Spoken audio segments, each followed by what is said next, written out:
এই যে, আপনি কেমন আছেন এখন? দেখতেই তো পাচ্ছেন কেমন আছি, আবার প্রশ্ন করছেন কেন? আরে বাবা, আপনি রেগে যাচ্ছেন কেন? এমনি জিজ্ঞেস করবেন কেন? আর আপনি আমার কেবিনে কোন সাহসে প্রবেশ করেছেন? আরে ডক্টর বলল আপনি এখন বিপদমুক্ত, তাই আপনাকে দেখতে আসলাম। আর আমি সেই ছেলে যে আপনাকে হসপিটালে নিয়ে এসেছি। ও, ডক্টর তাহলে এত সময় আপনার কথাই বলছিল। আচ্ছা শোনেন, থ্যাংক ইউ আমাকে সঠিক সময়ে হসপিটালে নিয়ে আসার জন্য। আর শোনেন, আমার খুব ক্ষুধা পেয়েছে, কিছু খাবো আমি, আমাকে কিছু খেতে দিন। আচ্ছা ওয়েট, আমি এখনই ক্যান্টিন থেকে খাবার নিয়ে আসছি। অন্যদিকে প্রীতির বাবা মা তো টেনশনে শেষ। ওনাদের মেয়ে কোথায় গেল, সেই সকালে বের হয়েছে, এখনো বাড়ি ফিরছে না। প্রীতির আম্মু তো কেঁদে কেঁদে চোখ লাল বানিয়ে ফেলছে, বারবার বলছেন, এই প্রীতির আব্বু, আমার মেয়ে কোথায়? সে এখন আসছে না কেন? প্রীতির আব্বুও চুপ করে আছে, ওনার মাথায় যেন কিছুই ঢুকছে না। মেয়েটা তো এত সময় কখনো বাইরে থাকে না, কিন্তু আজ কি হয়েছে যে এখনো বাড়ি ফিরছে না? দুপুর পেরিয়ে বিকাল হতে চললো। না, এভাবে আর বসে থাকলে চলবে না। তিনি লোক লাগিয়ে দেয় প্রীতিকে খোঁজার জন্য। অন্যদিকে আকাশ, কি নাস্তা নিয়ে যাব ওনার জন্য? মাথায় কিছু কাজ করছে না, পকেটেও টাকা নাই, আছে মাত্র 30 টাকা। এটা দিয়ে কি হবে? নিজেও তো না খেয়ে আছি। দূর, আমার যা হবে হোক, ওনার জন্য এই টাকা দিয়ে কিছু কিনে নিয়ে যাই। এই যে দোকানদার মামা, হ্যাঁ মামা বলেন। ছোট একটা পাউরুটির প্যাকেট আর 2টা কলা দিন। দোকানদার আকাশের কথা মতো এক প্যাকেট পাউরুটি আর 2টা কলা মিলিয়ে একটা প্যাকেট করে দেয়। সেই নাস্তাগুলো নিয়ে আবার হসপিটালে কেবিনের ভিতরে চলে আসে। নাস্তার প্যাকেটটা প্রীতির দিকে এগিয়ে দিয়ে বললাম, এই যে নিন, এগুলো খেয়ে নিন। নাস্তার প্যাকেটটা খুলে তো প্রীতির মেজাজ খারাপ হয়ে যায়। রাগী স্বরে জিজ্ঞেস করে, এই যে এগুলো কি? কেন? পাউরুটি আর কলা। এই ছোট লোক, এগুলো কোনো খাবার? হ্যাঁ, তুই আমার জন্য এগুলো কি নিয়ে এসেছিস? এসব পাউরুটি আর কলা তো আমার বাসার পোষা কুকুরগুলোকেও খেতে দেয় না, আর তুই আমার জন্য এসব নিয়ে এসেছিস? কথাটা বলে খাবার প্যাকেটটা আকাশের মুখের উপর ছুঁড়ে মারে প্রীতি। তারপর আবার বলে, যা গিয়ে আমার জন্য ভালো কিছু নিয়ে আয়। আমার কাছে কোনো টাকা নেই। এই ছোট লোক, টাকা নাই কেন? না, ইচ্ছে করে খরচ করিস না। শোন, তোর টাকা আমি দিয়ে দিব, যা গিয়ে আমার জন্য ভালো কিছু নিয়ে আয়। সত্যি আমার কাছে কোনো টাকা নেই।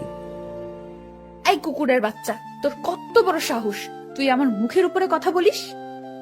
আমি এত কিছু শুনতে চাই না। তুই এখন আমার জন্য খাবার নিয়ে আসবি, সেটা যেখান থেকেই হোক। আমি জানি না, আমার খিদা পেয়েছে, আমি খাবার খাবো। যা এখন আমার চোখের সামনে থেকে। হুঁ। আকাশ কি করবে, কিছুই তো মাথায় কাজ করছে না। আসলে উপকার করতে, কিন্তু এখানে এসে সে উল্টো ফেসে গেছে। অপমানিত হতে হচ্ছে তাকে। তার কাছে আর একটা টাকা অবশিষ্ট বাকি নেই। কি করবে সে? পরে হঠাৎ মাথায় কাজ করছে, তার তো একটা ফোন আছে। সে কেবিন থেকে বের হয়ে ডাক্তারের কাছে যায়। ডাক্তারকে বলে, ডক্টর সাহেব, আমার একটা ফোন আছে, সেটা আপনি রেখে দিন, আর আমায় কিছু টাকা দিন। আমার রোগীর খিদে পেয়েছে, ওনার জন্য খাবার নিয়ে যেতে হবে। পরে আপনাকে টাকা দিয়ে আমি আমার ফোনটা নিয়ে নেব। আল্লাহ, প্লিজ এভাবে বলবেন না। আপনার ফোন আপনার কাছে রেখে দিন, আর এই যে নিন টাকা।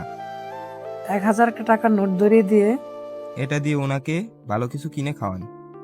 আকাশের শরম লাগছে ডক্টরের কাছ থেকে টাকা নিতে, কিন্তু কি করবে সে? সেও তো নিরুপায়। প্রীতি বলছি, ভালো কিছু খাবার নিয়ে যেতে হবে, না হলে আবার কথা শোনাবে তাকে। সে লজ্জা শরমে মাথা খেয়ে ডাক্তারের কাছ থেকে টাকা নিয়ে প্রীতির জন্য ভালো কিছু খাবার নিয়ে যায়। আর ভাগ্যিস ভালো, সরকারি হাসপাতাল বলে বেঁচে গেছে, না হয়তো বিলের টাকাও পরিশোধ করতে হতো। এই যে নিন আপনার ভালো খাবার। এই ছোট লোক, খাবারগুলো আমাকে দিচ্ছিস কেন? আমি কি নিজ হাতে খেতে পারবো নাকি? তাহলে তুই আমাকে খাইয়ে দিবি, আমি নিজ হাতে খেতে পারি না। কি বলবো, মাথার মধ্যে কিছু যেন কাজ করছে না। কারণ যেই মেয়ে ছোট লোক বলে নিন্দা করছে, সেই মেয়ে বলছে খাইয়ে দিতে। ভাইরে, আজীব ক্যারেক্টার মেয়েদের, কখন কোন ভূত চাপে মাথার মধ্যে কিছুই বুঝে আসে না। ছোট লোক বলে আবার তার হাতে খেতেও চায়। বাদ দে সেসব কথা, হাতটা ধুয়ে প্রীতিকে খাইয়ে দিচ্ছি। প্রীতি একদম ছোট বাচ্চার মতো করে হেলে দুলে খাবার খাচ্ছে, আর ঠিক মতো খেতেও পারছে না, মুখের আশেপাশে ভরিয়ে ফেলেছে।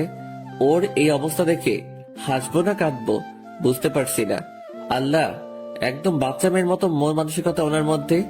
এই যে, আমি আর খাবো না, আমার পেট ভরে গেছে। আচ্ছা ঠিক আছে, প্রীতিকে খাইয়ে দিয়ে অবশিষ্ট কিছু খাবার বেঁচে গিয়েছে, সেগুলো নিজে খেয়ে নিলাম। কি করব, সেই সকাল থেকে তো নিজেও না খেয়ে আছি। পেটে আর বাদাম আনছিল না, তাই প্রীতির ঝুটা খাবারগুলোই নিজে খেয়ে নিলাম। এই যে আমি ঘুমাবো। হ্যাঁ ঘুমান। আপনাকে বারণ করেছে কে? আমি একা ঘুমাতে পারি না, আমার একা ঘুমাতে ভয় করে। আপনি আমার সাথে ঘুমাবেন? আল্লাহ, পাগল হয়ে যাব। খানিকক্ষণ পরপর মুখের বলি বদলাই। কিছুক্ষণ আপনি বলছে, আবার কিছুক্ষণ তুই। না, আমি এখন ঘুমাবো না, আপনি ঘুমান। আল্লাহ, আপনি এত রেগে যাচ্ছেন কেন? আচ্ছা ঘুমাচ্ছি, আপনি একটু ওয়েট করুন, আমি ফ্রেশ হয়ে এখনই আসছি।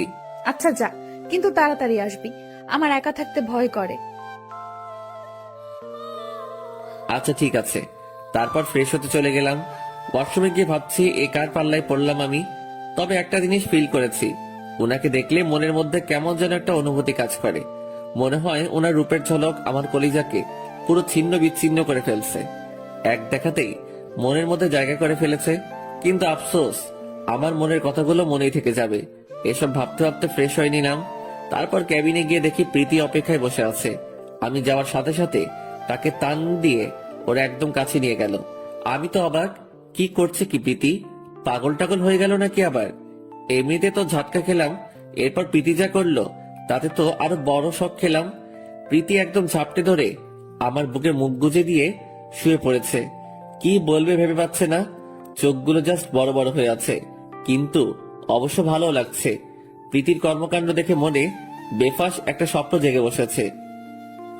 ইস, উনি যদি আমার স্বপ্নের রানী হতো, উনি যদি আমার জীবন সঙ্গী হতো, তাহলে এভাবেই সারা জীবন নিজের বুকের সাথে জড়িয়ে ধরে থাকতে পারতাম।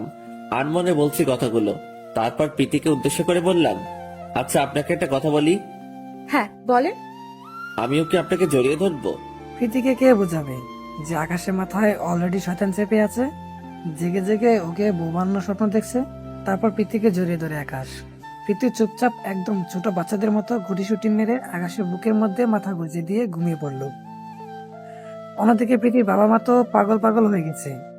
রাত হয়ে গেছে, এখনো মেয়ে বাড়ি ফিরছে না। আবার খোঁজ নেওয়ার জন্য লোকও লাগিয়েছে, তাদেরও কোনো ফোন আসছে না। ভোরে আকাশে ঘুম ভেঙে যায়। সে ঘুম থেকে উঠে তো অবাক, মেয়েটা বিছানায় নেই। তার উপরে ফ্লোরটা পুরো রক্তে লাল হয়ে আছে। আকাশ মাথা চুলকাতে চুলকাতে বলল, মাথায় তো কিছুই কাজ করছে না, ফ্লোরে রক্ত কেন? তার উপরে মেয়েটা কোথায় গেল? বেড থেকে নেমে যেই না ফ্লোরে পা ফেললো, এমন সময় কারো হাতের উপরে পাড়া পড়লো। থতমত খেয়ে গেলাম, নিজেকে নিজে প্রশ্ন করলাম, কার হাতের উপরে পাড়া দিয়েছি আমি? নজরটা নিচে ঘোরাতেই দেখলাম প্রীতি ফ্লোরের উপরে পড়ে আছে। শরীরটা বেডের ভিতরে সাইডে, আর হাতটা বাহিরে বেরিয়ে আছে। মাথায় যেখানে আঘাত পেয়েছিল, প্রীতির সেখানের থেকে রক্ত বের হচ্ছে, আর সেই রক্তই পুরো ফ্লোর গড়িয়েছে। আল্লাহ, এখন কি করব আমি? মেয়েটা কখন বেড থেকে পড়ে গেল? সে তো আমায় জড়িয়ে ধরে ঘুমিয়েছে। এই যে শুনছেন, কোনো সারা শব্দ নেই, তাই আবার ডাক দিলাম, কিন্তু তাও সাড়া পেলাম না। এবার আমি শিওর যে মেয়েটা জ্ঞান হারিয়ে ফেলেছে। মেয়েটাকে বেডের উপরে শুইয়ে দিয়ে আমি দৌড়ে ডক্টর আরিয়ানের কেবিনে চলে যাই। ডক্টর আমার পেশেন্টের কি জানি হয়েছে, রাতে কেবিনের বেডে ঘুমিয়েছিল, কিন্তু সকালে ঘুম থেকে উঠে দেখি ফ্লোরের উপরে পড়ে আছে, আর মাথার ক্ষত জায়গাটা থেকে রক্ত বের হয়ে পুরো ফ্লোর লাল হয়ে গিয়েছে। প্লিজ একটু আসুন। আচ্ছা চলুন চলুন, কি বলছেন, কিভাবে হলো এমনটা? এমনিতে মাথায় আঘাত পেয়েছে, তার উপরে যদি আবার প্রেশার পড়ে সেটার উপরে, তাহলে রোগীর বড় ধরনের ক্ষতি হয়ে যাবে। ডক্টর প্লিজ এভাবে বলবেন না, আপনি একটু দেখুন। ডাক্তার আরিয়ান কেবিনে গিয়ে মেয়েটার কি হয়েছে সেটা দেখছে। আকাশ সাথেই দাঁড়িয়ে আছে, টেনশনে তার মাথা কাজ করছে না। তারপর ডাক্তার আরিয়ান বলল, দেখেন, যেটা ভয় পেয়েছিলাম সেটাই হয়েছে।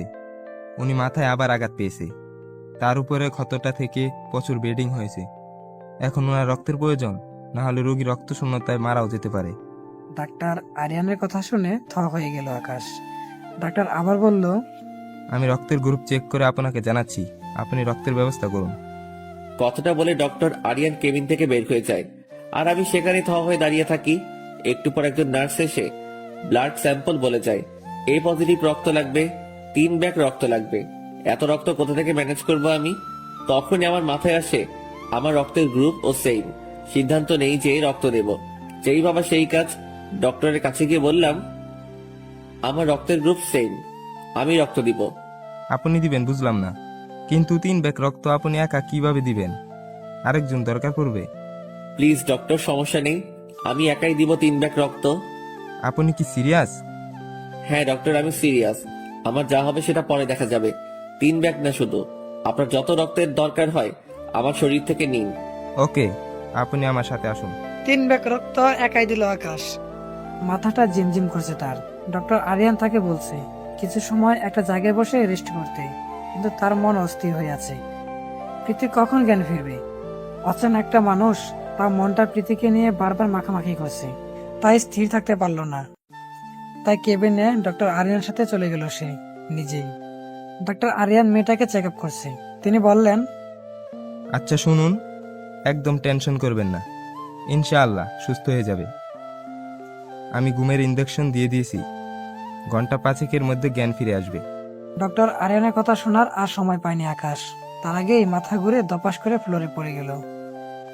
একে তো রক্ত দিয়েছে, তার উপরে দৌড়াদৌড়ি করেছে। ও শিট, ওনাকে বলেছিলাম একটা জায়গায় বসে কিছুটা সময় রেস্ট করতে, কিন্তু উনি তা করেননি। 3 ব্যাগ রক্ত দেওয়া একজন ব্যক্তি, সেটা কি যেমন তেমন কথা নাকি? এই যে মরিয়ম, আপনি আমার সাথে একটু হাত লাগান ওনাকে ভোর থেকে উপরে তুলতে। মরিয়ার হসপিটাল একজন নার্স আকাশকে বেড়ে তুলে ডাক্তার মরিয়মকে উদ্দেশ্য করে বলল, আপনি এখন কন্টিনিউ এই কেবিনে থাকবেন, বাকি কোনো কেবিনে যাওয়ার দরকার নেই, কারণ রুগীর সাথে যিনি ছিলেন তিনিও এখন রুগী হয়ে গিয়েছে। ওনাদের দেখাশোনা করার জন্য একজন মানুষ স্টিল দরকার। জ্ঞান ফেরার পর চোখ খুলে আকাশ দেখলো প্রীতি তার মাথার পাশে বসে কান্না করছে। কিন্তু কেন? অন্যদিকে নার্স প্রীতিকে বৃথা সান্ত্বনা দেওয়ার চেষ্টা করছে। শোয়া থেকে উঠে বসলো আকাশ। আকাশে জ্ঞান ফিরেছে দেখতে পেয়ে প্রীতি বলল, এই যে এখন কেমন লাগছে আপনার? কথাটা বলেই প্রীতি জড়িয়ে ধরল আকাশকে। আকাশ আর উত্তর দেওয়ার সুযোগ পেল না। থমথম কণ্ঠে বলল, কেন? কেমন লাগবে আমার? আর কি হয়েছিল আমার? নার্স বলে উঠল, আপনি মাথা ঘুরে পড়ে গিয়েছেন। সকালবেলা রোগীকে রক্ত দিয়ে এসে 6 ঘন্টা যাবত আপনার কোনো জ্ঞান ছিল না। তখনই সকালের কথা মনে পড়লো আমার। আল্লাহ, কি বলছে সবাই সব? আমার তো কিছুই মনে নেই। দেওয়াল ঘড়িটার দিকে তাকিয়ে দেখলাম 2টা বাজে। তার মানে সত্যি 6 ঘন্টা তার জ্ঞান ছিল না। আর মেয়েটার জ্ঞান বা কখন ফিরলো? প্রীতি তখন আকাশকে জড়িয়ে ধরে ফুপে ফুপে কান্না করছে। এই যে আপনি কান্না করছেন কেন? আই কুত্তা, তোকে এত ব্যাগ রক্ত দিতে কে বলছে? আর তোর যদি কিছু হয়ে যেত, আমায় খাইয়ে দিত কে? আমার সাথে ঘুমাতো কে? আমার আব্বা আম্মা তো কেউ এখন নাই। এখন তো তুই আমার সব। যখন জ্ঞান ফিরেছে তখন নার্স বলল তুই আমায় 3 ব্যাগ রক্ত দিয়েছিস, তাই নাকি তোর মাথায় চক্কর এসেছে। আই, তুই এমনটা কেন করতে গেলি? হ্যাঁ, এই যে প্লিজ আপনি একটু শান্ত হন। এমনিতে আপনার মাথায় আঘাত লেগেছে, বেশি চিৎকার চেঁচামেচি করলে আপনার ক্ষতি হবে। আর আমাকে নিয়ে টেনশন করবেন না, একদম আমি ঠিক আছি। আচ্ছা ঠিক আছে, আর চেঁচাবো না। কিন্তু আচ্ছা ওয়েট, আমি বাহির থেকে খাবার নিয়ে আসছি। উঠে ফ্রেশ হয়ে নিলাম, পরে হসপিটালের ক্যান্টিন থেকে কিছু খাবার নিয়ে কেবিনে ফিরে আসলাম। আর মনে মনে ডক্টরকে থ্যাঙ্কস জানালাম। ভাগ্যিস তিনি আমাকে কিছু টাকা দিয়েছিলেন, না হলে কি যে করতে হতো আল্লাহ জানেন। কেবিনে ফিরে গিয়ে সে প্রীতিকে খাইয়ে দিলাম, তারপর নিজেও খেয়ে নিলাম। এইভাবে আরো 3 দিন হসপিটালে ছিলাম আমরা। মেয়েটার সমস্ত দেখাশোনা আমাকে একা করতে হচ্ছে, কোনো কমতি রাখিনি। এই 3 দিন রাতের বেলায় মেয়েটা আমাকে জড়িয়ে ধরেই ঘুমিয়েছে। আজ রিলিজ করে দিয়েছে ডক্টর, তাই প্রীতিকে তার আপন বাসস্থানে পৌঁছে দিয়ে আসবো। কিন্তু মনটা যেন মানছেই না। এই কয়েকটা দিন আমার কাছে কয়েক হাজার বছর লেগেছে। এই 3টা দিনের সমস্ত স্মৃতি আমার মনের মধ্যে একদম গেঁথে গিয়েছে। ভালোবেসে ফেলেছি প্রীতিকে এই কয়েকটা দিনে, কিন্তু বলার সাহস করতে পারছি না। আর তাছাড়া আজ সে চলে যাবে, আর কখনো হয়তো তাকে দেখতে পাবো না। সারা জীবন প্রীতিকে ঘিরে ভালোবাসা নামক অনুভূতিটা নিয়ে বেঁচে থাকতে হবে। এসব ভাবছি আর চোখের কোণ বেয়ে জল গড়িয়ে পড়ছে। এই যে কোথায় আপনি? আমায় কখন থেকে দাঁড় করিয়ে রেখেছেন? আমায় কখন দিয়ে আসবেন আমার বাড়িতে? চোখটা মুছে নিলাম যাতে করে চোখের জলগুলো না দেখতে পাই প্রীতি। তারপর বললাম, এই তো এখনই চলুন। তারপর মেয়েটাকে নিয়ে রওনা দিলাম ওর বাড়ির উদ্দেশ্যে। আচ্ছা, একটা কথা বলবো আপনাকে। হ্যাঁ অবশ্যই। আপনি না অনেক ভালো একটা মানুষ। আপনার মতো মানুষের তুলনা হয় না। কত পাগলামো করেছে আপনার সাথে, কিন্তু আপনি কিছুই বলেননি। নিজের হাতে খাইয়ে দিয়েছেন, রাতে আপনাকে নিয়ে ঘুমিয়েছি। এগুলো সারা জীবন আমার মনে থাকবে। আর আমায় ক্ষমা করে দিবেন, অনেক সময় রেগে গিয়ে তুই তুকারি করেছি। আরে না, কি বলছেন এসব? আপনার উপরে কোনো রাগ নেই আমার। একটা মানুষের উপকার করতে পেরেছি, এতেই আমি খুশি। আর আমারও আপনাকে ঘিরে সমস্ত স্মৃতিগুলো সারা জীবন মনে থাকবে।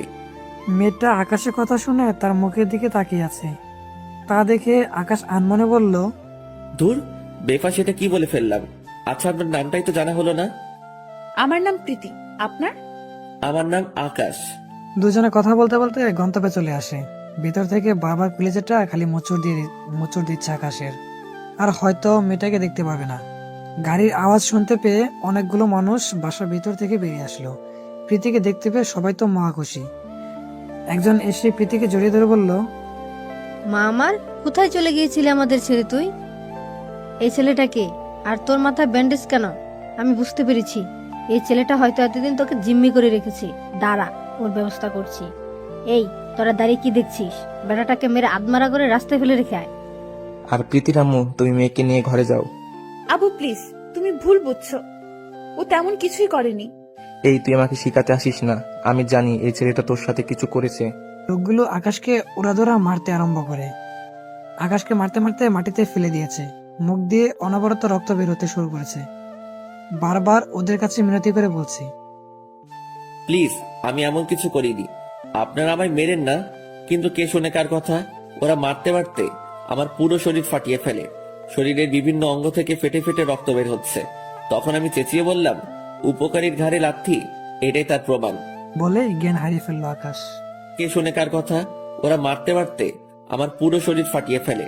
শরীরের বিভিন্ন অঙ্গ থেকে ফেটে ফেটে রক্ত বের হচ্ছে। তখন আমি চেঁচিয়ে বললাম, উপকারের ঘাড়ে লাথি, এটাই তার প্রমাণ। বলেই জ্ঞান হারিয়ে ফেললো সে। অন্যদিকে প্রীতি বারবার বলছে, আকাশ এমন করেনি। কিন্তু কেউ বিশ্বাসই করতে রাজি না। না, ছেলেটাই তোর সাথে কিছু উল্টাপাল্টা করেছে। পাশে ফুলদানি ছিল। প্রীতি সেটা হাতে নিয়ে ঠাস করে দেয়ালের সাথে বাড়ি দিয়ে ফাটিয়ে ফেলে। আর দাঁড়ালো দেখে এক টুকরা সেখান থেকে উঠিয়ে নিয়ে হাতের উপরে চেপে ধরে বলে, বাবা, তোমরা আমার কথা শুনবে নাকি আমি হাতের উপরে চালিয়ে দিব? সবাই তো অবাক প্রীতির কাণ্ড দেখে। মারে, প্লিজ এমনটা করিস না, ওটা ফেলে দে। না, আমি জানি তোমরা আমার কথা শুনবে না। আমি যা বলবো সেটা শুনে তারপর তোমাদের যা করার করবে। এর আগে যদি উল্টাপাল্টা কিছু করো তাহলে হাতের উপর চালিয়ে দেব। ছেলেটার কোনো দোষ নেই, তোমরা শুধু শুধুই তাকে মারলে। সে আমার প্রাণ বাঁচিয়েছে, না হয় আজ তোমাদের মেয়েকে জীবিত দেখতে পেতে না চোখের সামনে। কি বলছিস? ছেলেটা তো জান বাঁচিয়েছে মানে? প্রীতি সমস্ত কিছু সবাইকে খুলে বলে। প্রীতির কথা শুনে সবার মুখে হাত উঠে যায়। সবার মনে একটা কথা চলতে থাকে, হে আল্লাহ, কি করলাম আমরা যে আমাদের মেয়ের প্রাণ বাঁচিয়েছে, তার প্রাণ নিতেই আমরা উঠে পড়ে লেগেছি। এই, তোরা কে কোথায় আসিস রে? তাড়াতাড়ি ছেলেটাকে নিয়ে আয়। প্রীতির বাবা সর্বক্ষণ যারা বডিগার্ড থাকে তারা বলল, স্যার, ওকে তো মেরে আধমরা করে রাস্তায় ফেলে রেখে দিয়ে আসছি। প্রীতির তো মাথার উপরে আকাশ ভেঙে পড়ছে এমন অবস্থা। সে দৌড়ে ঘর থেকে বের হয়ে যায়। ঘরের এরিয়া পার হয়ে দেখে আকাশ রাস্তার মধ্যে পড়ে আছে। প্রীতির পিছনে পিছনে ওর বাবাও ঘর থেকে বেরিয়ে আসে। বাবা, তোমরা কি করলে এটা? তোমাকে বাবা বলতেই আমার ঘৃণা হচ্ছে। যে আমার প্রাণ বাঁচালো, তোমরা তার পেছনেই পড়ে গেলে। মারে, আমায় ক্ষমা করে দিয়ে। এই, তোরা তাড়াতাড়ি ওকে হাসপাতালে নিয়ে যা, আমরা অন্য গাড়ি করে আসছি। তোমরা যাও অন্য গাড়ি করে, আমি আকাশের সাথেই যাব। করিম আঙ্কেল, আপনি প্লিজ তাড়াতাড়ি আকাশকে হসপিটালে নিয়ে যাওয়ার ব্যবস্থা করুন। মামুনি, তুমি একদম চিন্তা করো না, আমি এখনই গাড়ি বের করছি। তারপর আকাশকে ধরাধরি করে হসপিটালে নিয়ে যাওয়া হয়। আকাশের মাথা ফেটে রক্ত পড়ছিল। এটা দেখে প্রীতি সে কি কান্না! পুরো পথটায় সে কান্না করেছে। হসপিটালে পৌঁছানো অবধি আকাশের মাথাটা প্রীতির কুলের উপরে নিয়েই রেখেছিল। 1 মিনিটের জন্য কুল থেকে মাথাটা মাটিতে রাখেনি। প্রীতির ভিতরটা মোচড় দিয়ে ব্যথা করছে। তার মনে হচ্ছে আকাশ তার খুব কাছের মানুষ। তার কিছু হয়ে গেলে প্রীতিও বাঁচবে না। খুব কষ্ট হচ্ছে তার। 2 দিন পর আকাশে জ্ঞান ফিরে আসে। জ্ঞান ফেরার পর সে অনুভব করে তার মাথায় প্রচন্ড রকমের ব্যথা করছে। সে বিছানা থেকে ওঠার চেষ্টা করছে, কিন্তু উঠতে পারছে না। সারা শরীর ব্যথা করছে। ব্যথাটা যেন তার পুরো শরীরকে কাবু করে নিয়েছে। তাও জোর খাটিয়ে ওঠার চেষ্টা করে, কিন্তু সে শরীরের ভার সামলাতে না পেরে বেড থেকে পড়ে যায়। তবে তাজ্জব করা বিষয় হচ্ছে সে মাটিতে পড়েনি। কেউ একজন তাকে মাটিতে পড়ার আগে ধরে ফেলেছে। সে গাড় ঘুরে দেখে প্রীতি। প্রীতি তো চোখ লাল করে আছে আকাশের দিকে। মনে হচ্ছে এখনই চোখ দিয়ে গিলে খেয়ে ফেলবে। আরে আজিব তো, কি করলাম আমি? আমার দিকে এভাবে চেয়ে আছেন কেন? এই যে সমস্যা কি আপনার? হ্যাঁ, কোথায় কি সমস্যা? বিছানা থেকে একা একা উঠতে কে বসছে? পাশে যে আমি বসেছিলাম, আমাকে বললেই তো হতো। এখন নিজে নিজে উঠতে গিয়ে যদি আবার কোনো ক্ষতি হয়ে যেত, তাহলে তো আমাকেই কষ্ট পেতে হতো, তাই না? মেয়েটা বলতে বলতে কান্না করে দিয়েছে। তা দেখে আকাশ বলল, আরে আরে, আপনি কান্না করছেন কেন? আর আপনার কেন কষ্ট পেতে হবে? সেটা আপনার না জানলেও চলবে। আপনার মাথা মোটা, তাই আপনি বুঝবেন না। আর নেক্সট টাইম আমাকে বলবেন, না হয় কিন্তু খবর আছে। সরি, আমার ভুল হয়েছে। আপনাকে বলার দরকার ছিল, কিন্তু বিশ্বাস করুন, আপনি পাশে ছিলেন সেটা জানলে আপনাকেই বলতাম। হয়েছে, থাক। এখন কি জন্য উঠতে চেয়েছেন? ক্যান ফেরার পর নিজেকে রুমের মধ্যে আবিষ্কার করলাম। তাছাড়া এখানে কিভাবে আসলাম সেটাই মাথায় কাজ করতেছিল না। কিন্তু আপনাকে দেখে আমার সব মনে পড়ে গেছে। আপনার হিটলার বাপ আমাকে মেরে হসপিটালে পাঠিয়ে দিয়েছে। এমন সময় প্রীতির আব্বু কেবিনের দরজা খুলে ভিতরে আসে, সাথে প্রীতির আম্মুও আসে। বাবা, আমাকে মাফ করে দাও। বিশ্বাস করো, আমরা জানতাম না যে তুমি আমার মেয়ের প্রাণ বাঁচিয়েছো। না জেনে তোমার সাথে এমনটা করেছি। আসলে মেয়েটা 4-5 দিন বাড়ি ছিল না, তাই মাথায় কিছু কাজ করছিল না। আর আঙ্কেল, বাদ দিন, আমি কিছুই মনে করিনি। আর তাছাড়া আপনার ব্যাপারটাও আমি বুঝেছি। থাক, সমস্যা নেই। বাবা, তোমার মতো মানুষ হয় না। কিন্তু আচ্ছা বাবা, তোমার বাড়িতে কে কে আছেন? মাথাটা নিচে নামিয়ে ফেলে আকাশের নীরবতা কারণ কি সেটা কারোরই মাথায় কাজ করছে না। বেশ কিছুক্ষণ পর আকাশ মাথা উঠিয়ে বলে, আসলে আমার কেউ নাই, আমি একাই। 3-4 বছর আগে সবাই আমার জীবন থেকে হারিয়ে গেছে। কি বলছো বাবা এসব? তাহলে তুমি থাকো কোথায়? থাকার জন্য বিশেষ কোনো জায়গা নেই, কিন্তু আমার কলেজের পাশে একটা বন্ধুর বাসা আছে, ওটাতেই আপাতত থাকছি। এই মাস পর সে বাসা ছেড়ে দিবে, তখন কোথায় থাকবো জানি না। বাবা, কিছু মনে না করলে তুমি আমার বাসায় থাকতে পারো। না আঙ্কেল, তার কোনো দরকার নেই। প্লিজ, তুমি আমার বাসায় থাকলে আমি খুব খুশি হব। তোমার উপর যা যা অন্যায় করেছি অন্ততপক্ষে কিছুটা হলেও মাপ পাবো। প্লিজ বাবা, তুমি না করিও না। আচ্ছা আঙ্কেল, এত করে যখন বলছেন, তাহলে আমি থাকবো। প্রীতি তো খুশিতে আত্মহারা যে আকাশ ওর বাসায় থাকবে এখন থেকে। কিন্তু একটা জিনিস মাথায় কাজ করছে না ওর, লোকটার প্রতি তার এত দুর্বলতা কেন? ওকে তো সে ভালোবাসে না, কিন্তু তারপরও কি যেন তো মায়া কাজ করে ওর আকাশের প্রতি। কোনোভাবে হিসাব মিলাতে পারছে না প্রীতি। পরের দিন আকাশকে হসপিটাল থেকে রিলিজ করে বাসায় নিয়ে যাওয়া হয়। বাড়িটা একদম রাজপ্রাসাদের মতো। এত বড় বাড়ি আকাশের যেন দেখেই মন জুড়িয়ে যায়। সবার ভালোবাসা এবং টেক কেয়ারে আকাশ একদম সুস্থ হয়ে যায়। বাসার মানুষগুলো একদম অমায়িক, সবাই আকাশকে আপন করে নিয়েছে। সে তাদের পরিবারই একজন সদস্য হয়ে যায়। আকাশের জন্য আলাদা একটা রুম ছেড়ে দেওয়া হয়, সেখানেই থাকে সে। কিন্তু সবকিছুর ভিড়ে প্রীতির বাবার মাথায় অন্য কিছু কাজ করছিল। আকাশের চলাফেরা আর কার্যকলাপ দেখে তিনি আকাশের উপর ফিদা হয়ে যায়। তিনি এমন একজন মানুষই তার মেয়ের জন্য খুঁজেছিলেন। মনে হয় তিনি পেয়ে গেছেন। আকাশ নিজের রুমের মধ্যে শুয়ে আছে আর মনে মনে ভাবছে, আল্লাহ, আমার অতীত যদি আবার সামনে চলে আসে। তার মনে একটাই ভয়, সে কে সেটা যদি মানুষ জেনে যায় তাহলে প্রীতির বাবাও হয়তো তাদের বাসা থেকে বের করে দেবে। সেই ভয়ঙ্কর অতীতের কারণে সে তার মা বাবা এবং ছোট বোনকে হারিয়েছে। এখনো হাতের দিকে তাকালে মনে হয় হাত দুটো রক্তে লাল হয়ে আছে। এখনো তার চোখে বেশি ওঠে আপন মানুষের মৃত লাশের ছবি। তবে সে সবকিছু বেড়ে বেঁচে থাকার উৎস পেয়ে গেছে। সেই উৎসরা হলো প্রীতি। প্রীতিকে দেখলেই তার দুনিয়াদারি যেন থেমে যায়, ভুলে যায় সে তার পিছনে ফেলে আসা অতীত। এমন সময় ভাবনার ছেদ কাটিয়ে প্রীতির বাবা রুমে আসেন। আকাশ, তোর সাথে কিছু কথা ছিল। হ্যাঁ আঙ্কেল, বলেন। বাবা, তুমি কিছু মনে করো না প্লিজ। আমি চাচ্ছিলাম যে প্রীতির সাথে তোমার বিয়ে দিতে। তোমার আচরণে আমি মুগ্ধ। আঙ্কেল কি বলছেন? আমার নিজেরই ঠিক ঠিকানা নাই, অন্যের বাড়িতে আশ্রয় আছি, তার উপরে বিয়ে, তাও আবার আপনার মেয়ের সাথে। আঙ্কেল, এটা যদি প্রীতির কানে যায়, তাহলে প্রীতি আর কোনোদিন আমার মুখ পর্যন্ত দেখবে না, আর আমিও ওকে বিয়ে করতে পারবো না। আর তাছাড়া আমি বিয়ে করলেও ওকে খাওয়াবো কি? বাবা প্লিজ, এভাবে না করো না। আমার মেয়েটাকে আমি কার হাতে তুলে দেবো বলো?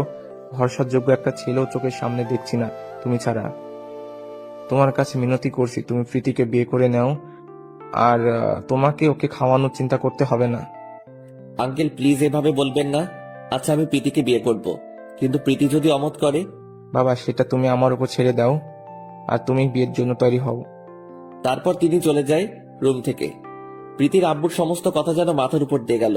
তবে ভীষণ খুশি লাগছে যে প্রীতি আমার হবে। কিন্তু ঝামেলা একটাই, প্রীতি যদি আমাকে ভুল বুঝে। তোর এত কিছু ভাবছি কেন? আমি তো নিজ থেকে বলিনি, ওর বাবাই আমাকে অফার করেছে। অনেক রাত হয়েছে, এসব ভাবতে ভাবতেই ঘুমিয়ে গেলাম। সকালবেলা ঘুম থেকে উঠে নিচে গিয়ে দেখি ডেকোরেশনের লোক ফুল দিয়ে পুরো বাড়িটা সাজাচ্ছে। কিছুই তো মাথায় ঢুকছে না, বাড়িতে কি কোনো অনুষ্ঠান হবে নাকি? এমন সময় প্রীতির আব্বু এসে বলে, বাবা তুমি নিজের মতো প্রিপারেশন নাও, পরশু প্রীতির সাথে তোমার বিয়ে ফিক্সড করছি। ওনার কথা শুনে জাস্ট চোখ দুইটা কপালে উঠে গেল। আল্লাহ কি বলছে এইসব? কাল বাদে পরশু বিয়ে, আর তাছাড়া প্রীতি এত সহজে মেনে গেল? ভাবনার অবসান ঘটিয়ে প্রীতির বাবা বলতে শুরু করে, এই ছিলে আমি বলছিলাম না যে প্রীতির ব্যাপারটা আমার উপর ছেড়ে দাও, দেখলে সে রাজি হয়ে গেছে। মনে মনে বললাম, যাক ভালো হয়েছে, এবার ভালোবাসার মানুষটা নিজের হবে। এসব ভেবে মুচকি মুচকি হেসে বললাম, আচ্ছা থাকো, অনেক কাজ করতে হবে। তারপর তিনি চলে গেলেন। আজ আকাশ প্রীতির বিয়ে, কিন্তু একটা জিনিস আকাশের মাথায় কাজ করছে না, যে প্রীতি এই 2 দিন তার সামনে একবারও আসলো না কেন? অন্য সময় তো রোজ 3 থেকে 4 বার কথা হয়, কিন্তু এই 2 দিনের প্রীতি তার সামনে একবারও আসেনি। কথা বলা তো দূরেই থাক, ভালোই ভালোই ওদের বিয়েটা হয়ে গেল।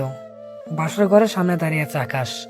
খুব ভয় করছে তার, বাসর ঘরে ঢুকলে আল্লাহ জানে কি হবে।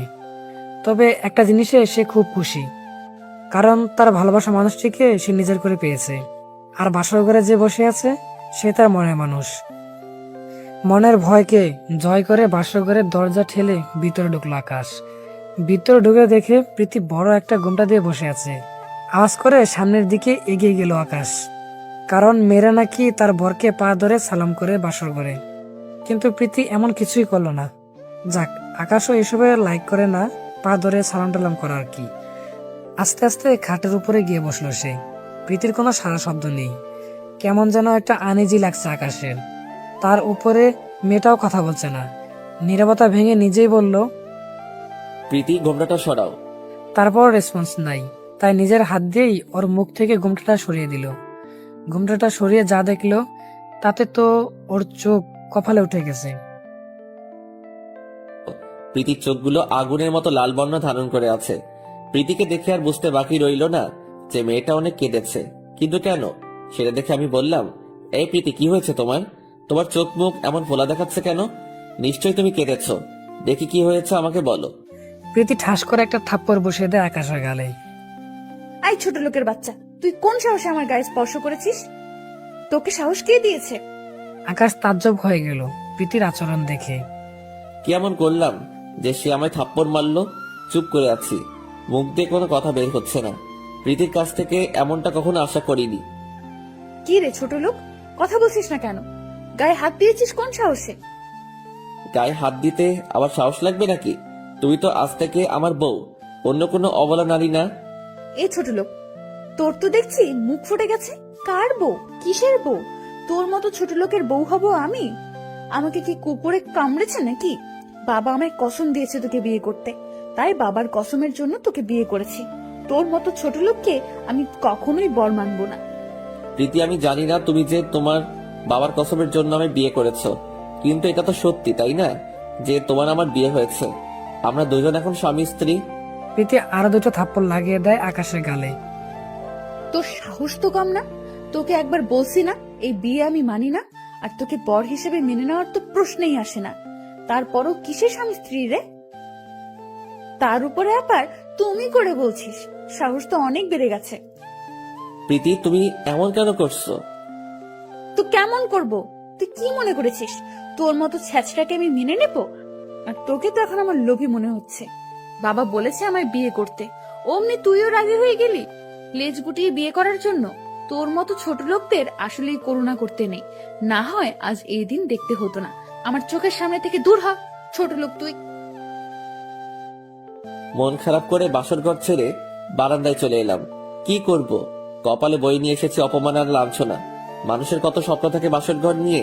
বউয়ের সাথে গল্প করব, দুজনে দুজনে সুখ দুঃখ গুলো ভাগাভাগি করে নিব। আমার তো এমন কিছু হওয়া দূরের কথা, রুমে পর্যন্ত জায়গা মিলল না। চোখ থেকে টপ টপ করে পানি ঝরে পড়ছে। পরিবেশ কত সুন্দর, চাঁদের আলো একদম মুখে এসে পড়ছে। দেখতেই বোঝা যাচ্ছে চাঁদ মামা আজ সেই খুশি। তাই সেও ইচ্ছে মতো রোশনি ছড়িয়ে বেড়াচ্ছে। চাঁদের দিকে এক নজরে তাকিয়ে আছি।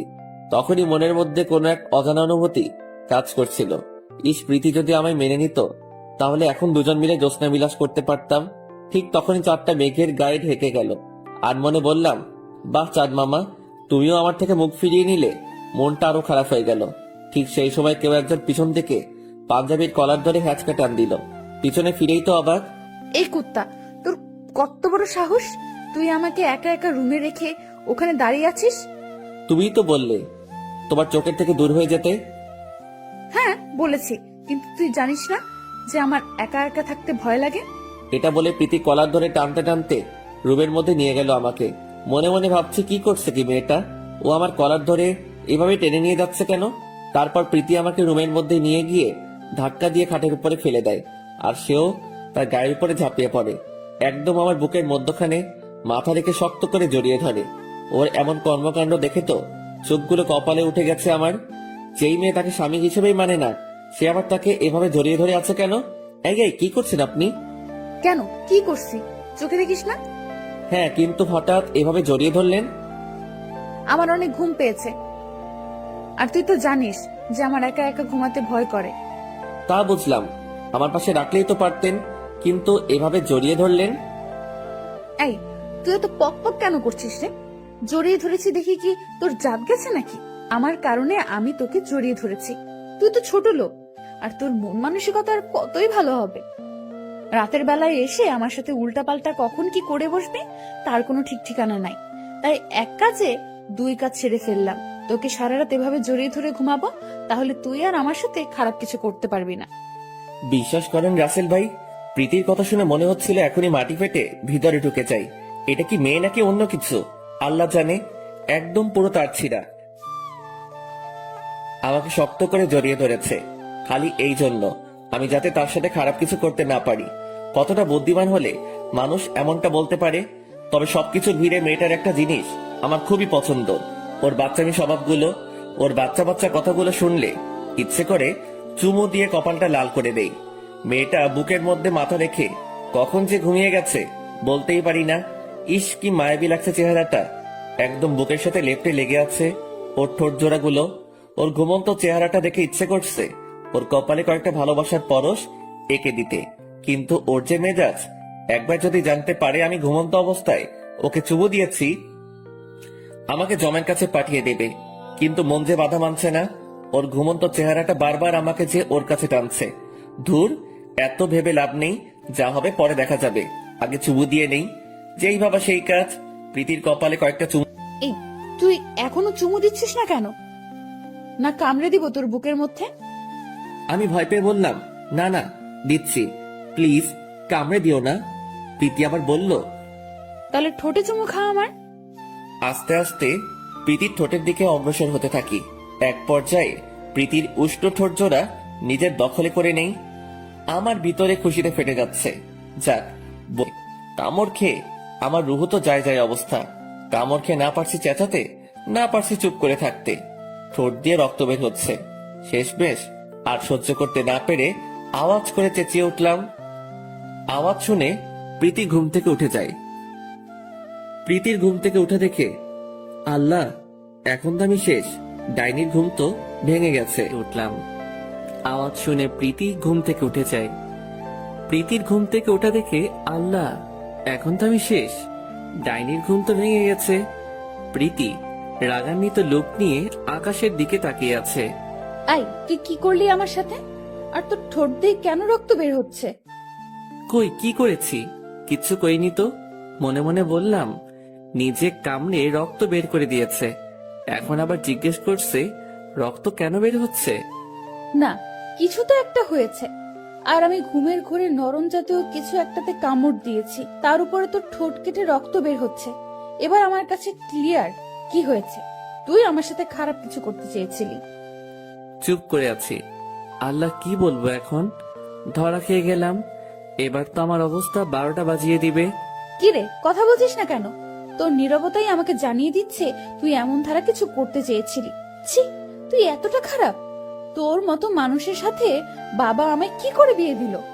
মনে মনে ভেবেছিলাম তোর মধ্যে হয়তো কিছুটা ভালো গুণ আছে, কিন্তু না, তুই একটা জানোয়ার, নরপশুর চাইতেও খারাপ তুই।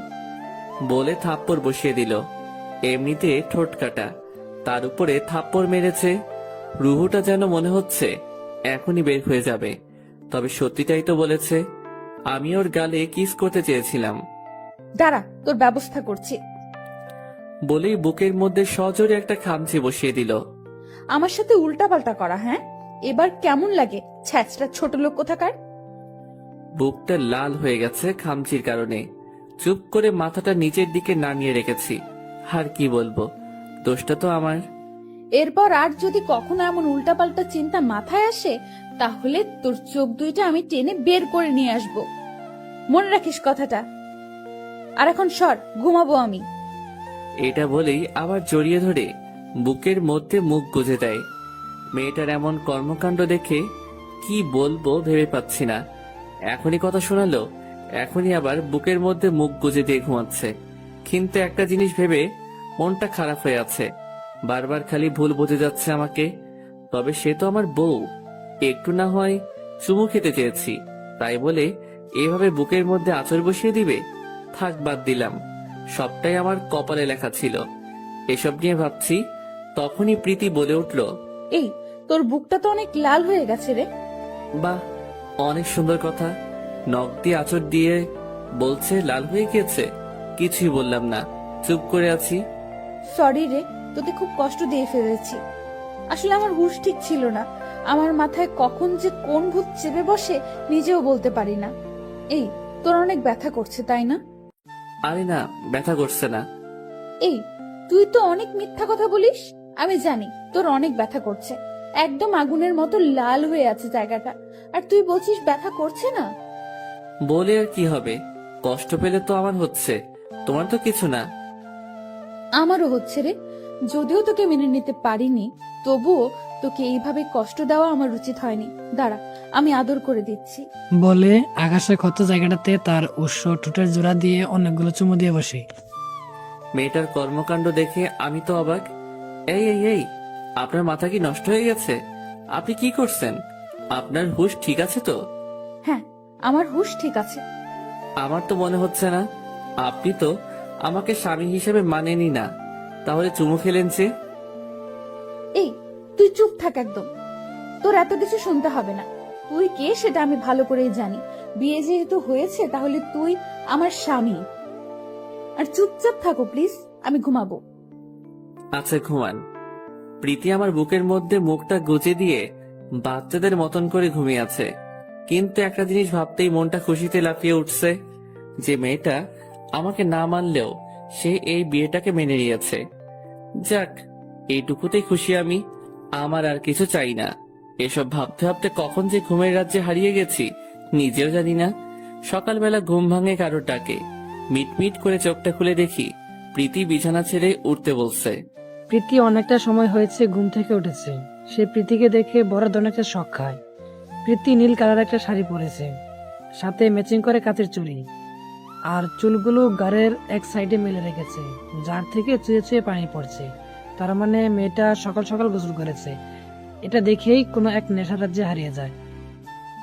এক টান দিয়ে বুকের মধ্যে নিয়ে নিলাম প্রীতিকে। বুকের মধ্যে নিয়ে শক্ত করে জড়িয়ে ধরলাম নিজের বাহু ডোরে। মেয়েটা হাত পা ছোটাছুটি করছে ওকে ছেড়ে দিতে, কিন্তু না, আমি তো ছাড়বো না। আমার তো নেশা লেগে গেছে প্রীতিকে এই অবস্থায় দেখে। ওকে ঘুরিয়ে খাটের উপরে রেখে হাত দুইটা শক্ত করে চেপে ধরলাম, যেন নড়াচড়া করতে না পারে। যদিও সে মেয়ে মানুষ, শক্ত করে চেপে ধরার প্রয়োজন নেই, কারণ আমার শক্তির সাথে পেরে উঠবে না। তাও রিকশা নিলাম না। প্রীতি চোখগুলো লাল বর্ণের করে আমার দিকে চেয়ে আছে। মনে হচ্ছে এখনই চোখের মাধ্যমে গিলে খেয়ে ফেলবে। ধুর, এত কিছু দেখে লাভ নাই। আমার বউ, আমি যা ইচ্ছা তাই করব আমার বউয়ের সাথে। এতে কার কি? প্রীতির গা থেকে মাতাল করা একটা স্মেল নাকে ভেসে আসছে। এটার পর তো আরো পাগল হয়ে গেলাম। এবার আমায় আর আটকায় কে? প্রীতির ঠোঁটের উপরে নিজের ঠোঁট জোড়াকে বসিয়ে দিলাম। মেয়েটা গোঙাচ্ছে আর হাত পা ছোটাছুটি করছে ওকে ছেড়ে দেওয়ার জন্য, কিন্তু কে ছাড়বে? মন না ভরা পর্যন্ত তো ওকে আর ছাড়বো না। পাক্কা 10 মিনিট পর প্রীতিকে ছেড়ে দিলাম। দুজনেই হাঁপাচ্ছি, কিন্তু প্রীতি আমার থেকে বেশি হাঁপাচ্ছে। সমস্ত কিছু ভিড়ে ভুলেই গেছি যে গতকাল প্রীতি আমার ঠোঁটের 12টা বাজিয়ে দিয়েছে। প্রীতিকে ছাড়ার সাথে সাথে সে আমার গালের মধ্যে ঠাস ঠাস করে কষে কয়েকটা থাপ্পড় বসিয়ে দিল। আই কুকুরের বাচ্চা, তোর মন আসলেই নোংরা। তুই কিভাবে আমার সাথে জোর করতে পারলি? তোর কি বিবেকে একটু বাধা দেয় নাই? প্রীতি, তোমাকে দেখে লোভ সামলাতে পারিনি। শাড়ি পরার কারণে একদম নৈশাক্ত লাগছিল তোমাকে। হ্যাঁ, তাই বলে তুই আমার সাথে জোর করে? প্লিজ আমায় ক্ষমা করে দাও। আসলে তোমায় দেখে মাথা ঠিক ছিল না, তালগোল পাকিয়ে ফেলেছি। দেখে নিস, এর ফল ভালো হবে না। বলে প্রীতি হনহন করতে করতে রুম থেকে বেরিয়ে গেল। কি করলাম আমি এটা? দোষ করে এখন অনুতপ্ত হচ্ছি, কিন্তু আমার কি দোষ? সে আমার সামনে এইভাবে আসলো কেন? দূর, এখন এত কিছু ভেবে লাভ নাই, পরে যা হবে দেখা যাবে। উঠে গিয়ে ফ্রেশ হয়ে নিলাম। প্রীতির আম্মু, শাশুড়ি আম্মা এসে বলে গেল নিচে লোকজন আসছে, দুজন যেন তাড়াতাড়ি নিচে চলে যাই। তাড়াতাড়ি দুজনে চলে আসো। আম্মু, দুজন মানে? প্রীতি তো নিচে গেছে। কই, প্রীতি তো নিচে যায় নাই। আচ্ছা, আমি যাচ্ছি, আমার নিচে কাজ আছে। ও কোথায় আছে ওকে খুঁজে নিয়ে দুজনে নিচে এসো। এটা বলে শাশুড়ি আমার নিচে চলে গেল, কিন্তু মাথায় তো কাজই করতেছে না। প্রীতি নিচে না গিয়ে গেল কই? তাড়াতাড়ি পাঞ্জাবিটা গায়ে লাগিয়ে ছাদে চলে গেলাম। প্রীতি নিচে নাই, তার মানে শিওর যে সে ছাদে থাকবে। ঠিক তাই হলো। ছাদে গিয়ে দেখি প্রীতি অন্য পাশে মুখ ঘুরিয়ে দাঁড়িয়ে আছে। পিছন থেকে গিয়ে ওকে ডাক দিলাম, এই প্রীতি, এখানে কি করছো? কোনো সারা শব্দ নাই। এই কি হলো, কথা বলছো না যে? হঠাৎ ফোপানির আওয়াজ কানে আসলো। এই প্রীতি, কি হয়েছে তোমার? বলে আমার দিকে ঘোরাতেই চোখটা কপালে উঠে গেল। মেয়েটা কাঁদতেছে, শুধু কাঁদতেছে না, কাঁদতে কাঁদতে চোখ মুখ লাল করে ফেলেছে। আল্লাহ, তুমি কাঁদতেছো কেন? দেখি, দাঁড়াও, আমি তোমার চোখের পানি মুছে দিচ্ছি। এই সর, তুই আমার গায়ে হাত দিবি না। প্লিজ এমন করে না, নিচে লোকজন এসেছে। আম্মু তোমাকে আর আমাকে নিচে যেতে বলেছে। প্লিজ চলো, চোখের পানিগুলো মুছে। আমি নিচে যাব না, তুই যা। প্রীতি, আমি যা করেছি তার জন্য তুমি আমার শাস্তি দিও, সমস্যা নেই, কিন্তু প্লিজ নিচে তো চলো, সবাই অপেক্ষা করে বসে আছে। আই, আমি যাব না বললাম না তোকে? তোর কি কথা কানে যায় না? ওকে, তাহলে আমিও যাব না, এখানে দাঁড়িয়ে থাকবো তোমার সাথে। এই, তোর সমস্যা কি রে? হ্যাঁ, তুই আমার পেছনে কেন পড়ে আছিস? অনেক সমস্যা আমার। তোমার এখন নিচে যেতে হবে আমার সাথে, না হয় তোমাকে জোর করে নিয়ে যাব। তোর সাহস থাকলে আরেকবার গায়ে হাত দে তো। দেখবা, দাঁড়াও। বলে ওর হাতটা ধরতে যাব, ঠিক তখনই প্রীতি আমাকে সজোরে ধাক্কা মারে। আমি টাল সামলাতে না পেরে পিছনে রডের উপরে গিয়ে আছড়ে পড়ি। রডের মাথাটা আমার হাতের মধ্যে ঢুকে যায়।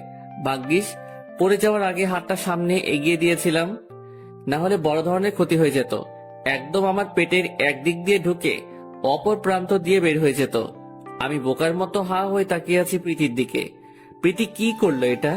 এখন যদি বড় কোনো দুর্ঘটনা ঘটে যেত তাহলে কি হতো, সে একবারও কি কল্পনা করেছে? না, মেয়েটার আচরণ দিন দিন অনেকটা পরিবর্তন হয়ে যাচ্ছে। আমি মনে মনে বললাম, ওয়েট, ঠিক আছে, তুমি যেহেতু আমাকে সহ্য করতে পারো না, তাহলে তোমার ধারে কাছে আর ঘেসবো না। প্রীতিকে কিছু না বলে চুপচাপ ছাদ থেকে নেমে এলাম। হাত দিয়ে রক্ত পড়ছে, তবে খোদা বাঁচিয়েছে, বড় ধরনের কোনো ক্ষতি হয়নি। হাতটা ওয়াশ করে সাময়িকের জন্য ব্যান্ডেজ মুড়িয়ে নিলাম। সে চুপচাপ বসে আছে রুমের মধ্যে। শাশুড়ি নিচে যেতে বলেছে, কিন্তু কিভাবে যাবে? প্রীতি তো এখনো নিচে নামেনি। কথাটা ভাবতে না ভাবতেই প্রীতি ছাদ থেকে নিচে নেমে এলো। আই, দেখি তোর হাতে কি হয়েছে। খুব লেগেছে তাই না? চুপচাপ বসে আছি, ইচ্ছে করছে প্রীতির গালের মধ্যে 2টা বসিয়ে দেই। আর বলে ধাক্কা মেরে আবার জিজ্ঞেস করা হচ্ছে যে খুব লেগেছে তাই না? হুম, এই, কথা বলছো না যে? আচ্ছা দেখি, হাতটা এদিকে দাও, কি হয়েছে দেখছি। না থাক, তার আর কোনো দরকার নেই। এই, তোমাকে হাতটা দেখাতে বলেছি, মেজাজ খারাপ করবে না একদম। ছাদ থেকে নামার সময় সিঁড়িতে দেখেছি রক্তের ফোঁটা পড়ে আছে। প্রীতির রাগ দেখে আমি ভ্যাবাচেকা খেয়ে যাই। মনে মনে বলি, মাইরি, এটা কি মেয়ে রে বাবা? রাগ হওয়ার কথা আমার, উল্টো সে রাগ দেখাচ্ছে।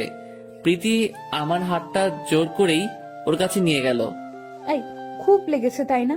বিশ্বাস করো, আমার তো জেদ কোথা থেকে আসে তা আমি নিজেও জানি না। প্লিজ রাগ করো না আমার উপর। অসহায় দৃষ্টিতে তাকিয়ে, এই মেয়ে, এত আদিক্ষেতা দেখাতে হবে না এখন। আর একটু হলেই জমের বাড়ি পৌরাণিক যেতাম। যাও, এখন গিয়ে বেশি কথা না বলে রেডি হয়ে নাও, নিচে যাব। তারপর রেডি হয়ে দুজনে নিচে চলে গেলাম। অনেক মানুষ এসেছে আমাদেরকে দেখার জন্য, কিন্তু সমস্যা হচ্ছে হাতটা নিয়ে। হাতের এই অবস্থা দেখলে মানুষজন নানান কথা বলবে, তাই হাতটা যতই পারি সেভ করে রাখছি। আমার চরম রাগ উঠছে প্রীতির উপরে, ওর জন্যই সবটা হয়েছে। একটু পর উপরে চলে আসলাম, প্রীতিও আমার পিছনে পিছনে উপরে আসলো। এই কি হলো, উপরে চলে আসলে যে? নাস্তা করবে না? এই মেয়ে, এত প্যা প্যা করো না তো, মেজাজ এমনিতে খারাপ হয়ে আছে। তোমার খাবার গিয়ে তুমি খেয়ে নাও, আমার চিন্তা তোমার করতে হবে না। এমন করছো কেন? আমি আর কখনো এমন করব না, সরি। এই প্রীতি, প্লিজ যাও তো আমার চোখের সামনে থেকে। আর ক্ষমা টমা চেয়ে নিজেকে ছোট করো না। মেয়েটা আমার কথা শুনে মন খারাপ করে নিচে চলে গেল, কিন্তু একটা জিনিস আমার মাথায় কাজ করছে না। মেয়েটা ঘুরে ঘুরে মাপ কেন চাইছে? সে আমার উপরে দুর্বল হয়ে গেল না তো? কর্মকাণ্ড দেখে তো এমনই মনে হচ্ছে। এসব ভাবতে ভাবতে নিজেকে নিজে বললাম, যদি এমন হয় তাহলে মেয়েটাকে ধরা দেওয়া যাবে না, ওকে আরো দুর্বল করব, ভালো করে প্রেমের জালে ফাঁসাবো আরো আগে ওকে, তারপর ধরা দিব। না হয় আবারও সে পাগলামো করবে। রুম থেকে নামিনি একবারও, তাই সারাদিন রুমে বসেছিলাম। রুম থেকে নামিনি একবারও। হাতে ব্যথা পেয়েছি শুনে শাশুড়ি এসে সকালে নাস্তা দিয়ে গেছে। সত্যিটা তিনি জানেন না, পড়ে গিয়ে ব্যথা পেয়েছি এমনটা বলেছি। সারাদিনে প্রীতি অনেকবার এসেছে তার সাথে কথা বলতে নিজ থেকে, কিন্তু আমি পাত্তা দেইনি। দুপুরে খাবার নিয়ে এসেছে প্রীতি আমার জন্য, তাও কোনো কথা বলেনি। চুপচাপ খাবার খেয়ে শুয়ে পড়লাম। এই তুমি আমার সাথে এমন করছো কেন? কেমন করেছি? আমার সাথে কথা বলছো না ভালো করে। তোমার সাথে কথা বলে কি হবে? যেই মেয়ে স্বামীর মর্যাদা দিতে জানে না, তার সাথে কিসের কথা? সকালের কর্মকাণ্ডের কথা আমি এখনো ভুলিনি। সো শুনো, তোমার সাথে কথা বলার কোনো মুড নেই আমার। আজ থেকে তুমি তোমার মতো থাকবে আর আমি আমার মতো থাকবো। এখন বকবক না করে গিয়ে নিজের কাজ করো। ওকে, যাচ্ছি। রাগে গজগজ করতে করতে নিচে চলে এলো প্রীতি। মনে মনে বলল, খচ্চর বেটা, ভাব বেড়েছে তোর খুব। হ্যাঁ, তুই কি মনে করেছিস তোকে ছাড়া আমি থাকতে পারবো না? তোকে আমি ভালোবাসি এমনটা ভাবলে ভুল করবি। তোর খোঁজ খবর নিয়েছি খালি, আমার দ্বারা তোর ক্ষতি হয়েছে সেই জন্য। না হলে গায়ে পড়ার মতো মেয়ে আমি না। আর বিশেষ করে তোর মতো ছ্যাচড়ার সাথে আমি প্রীতি গিয়ে আদিক্ষেতা করব, সেটা কখনোই না। মেয়েটা সারাদিন আর উপরে আসেনি। আমার মনে হলো তখন হয়তো মেয়েটাকে একটু বেশি কথা শুনিয়ে ফেলেছি। আবার পরক্ষণে মনে হলো না, ঠিক করেছি একদম। আমার সাথে যা করেছে, তাকে যে 2-4টা চর লাগিয়ে দেইনি সেটাই ওর ভাগ্য। সারাদিন শুয়ে বসেই সময়টা কেটে গেল। রাতের বেলা শাশুড়ি এসে খাবার দিয়ে গেল, কিন্তু আমি মনে মনে ধারণা করেছিলাম প্রীতি খাবার নিয়ে আসবে, কিন্তু না। এত ভেবে আর লাভ নাই। খুব ঘুম পেয়েছে, খেয়ে দিয়ে ঘুমাতে হবে, তাই খেয়ে দিয়ে ঘুমিয়ে পড়লাম। অন্যদিকে প্রীতিও খাওয়া দাওয়া শেষ করে রুমে এসে ঘুমানোর চিন্তা ভাবনা করে, কিন্তু ভিতরে ভিতরে একটা টেনশন কাজ করছে। ছেলেটার সাথে যেমন ধারা আচরণ করেছে, তারপরে তো সে আর ধারে কাছেও ঘেঁষতে দিচ্ছে না। সারাদিন দেয়নি ভালো কথা, কিন্তু এখন যদি জড়িয়ে ধরতে না দেয় তাহলে তো আমার আর ঘুম হবে না। এসব ভাবতে ভাবতে রুমে গিয়ে দেখে আমি ঘুমের রাজ্যে হারিয়ে গেছি। যাক, ভালো হয়েছে, খচ্চর ব্যাটাটা ঘুমিয়ে গেছে। এখন গিয়ে চুপচাপ ওর বুকের মধ্যে মাথা গুজে ঘুমিয়ে পড়বো, সে টেরও পাবে না। বলে শয়তানি একটা হাসি দেয়। পরিকল্পনার মতো গিয়ে চুপচাপ করে আমার বুকের মধ্যে মাথা গুজে দিয়ে আমাকে জড়িয়ে ধরে ঘুমিয়ে পড়ে। চোখটা মাত্র লেগে এসেছিল আমার। ঠিক সে সময় প্রীতি এসে ডিস্টার্ব করে দিল। এই মেয়ে, সমস্যা কি তোমার? হ্যাঁ, কই কিসের সমস্যা? তাহলে সমস্যা যদি না থাকে আমায় জড়িয়ে ধরলে কেন? আমার ইচ্ছে হয়েছে তাই জড়িয়ে ধরেছি। মামার বাড়ির আবদার নাকি? হ্যাঁ, যে ইচ্ছে হবে আর এসে আমায় জড়িয়ে ধরে ঘুমিয়ে পড়বে। এই ছোট লোক, তোরা তো দেমাগ এসেছে কোথা থেকে শুনি? জড়িয়ে ধরেছে বলে ভাব বেড়েছে? হ্যাঁ শোন, তোর ভাব আমার সামনে এক টুকরো কাগজের মতো, তোকে গণার সময়ও আমার নাই। সো ভাব কমায় নিবি, আর এখন আমাকে ঘুমাতে দে। আমি তো ছোট লোক চেষ্টা, তাহলে আমাকে জড়িয়ে ধরে ঘুমাতে আসছেন কেন? আপনাকে আটকে রাখি নাই ঘুম না যাওয়ার জন্য, নিজের মতো করে ঘুমান। আমায় জড়িয়ে ধরে ঘুমাতে হবে না আপনার, বলে প্রীতির থেকে নিজেকে ছাড়িয়ে নিয়ে অপর পাশে ফিরে শুয়ে পড়লাম। এই তুই কিন্তু আমার রাগ উঠাচ্ছিস। সরি, রাগ উঠলে কিছু করার নাই। আমি তোকে জড়িয়ে ধরে ঘুমাবো বলেছি তো ঘুমাবো। এটা বলে পিছন সাউন্ড থেকে আমাকে জড়িয়ে ধরে আমিও কম কিসে হাতটা সরিয়ে দিলাম গা থেকে। তুই আমাকে জড়িয়ে ধরতে দিবি না, তাই তো? হ্যাঁ, তাই দিব না। প্রীতির কর্মকাণ্ড দেখে ভিতরে ভিতরে হাসতে হাসতে শেষ আমি।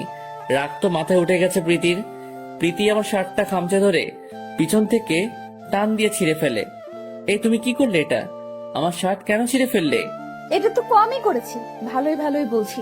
এখনো সময় আছে, জড়িয়ে ধরে ঘুমাতে দে, না হয় কিন্তু খুব খারাপ হবে।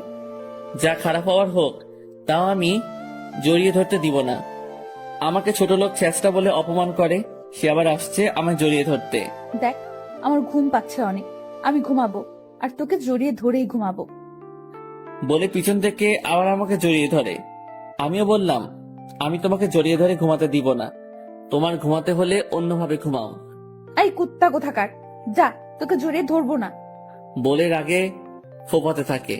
এক পর্যায়ে আর রাগটাকে কন্ট্রোল করতে পারে না, না পেরে কান্না করে দেয়। আমি নিজেকে নিজে বুঝ দেই, এই বলে যে দূর করুক মান্না, তাতে আমার কি, আমাকে যে সবসময় কষ্ট দেয়, এবার মজা বুঝুক। প্রীতি কান্না করতে করতে বলে, দেখিস, আমাকে ঘুমাতে দিস নাই তুই, তুইও শান্তিতে ঘুমাতে পারবি না।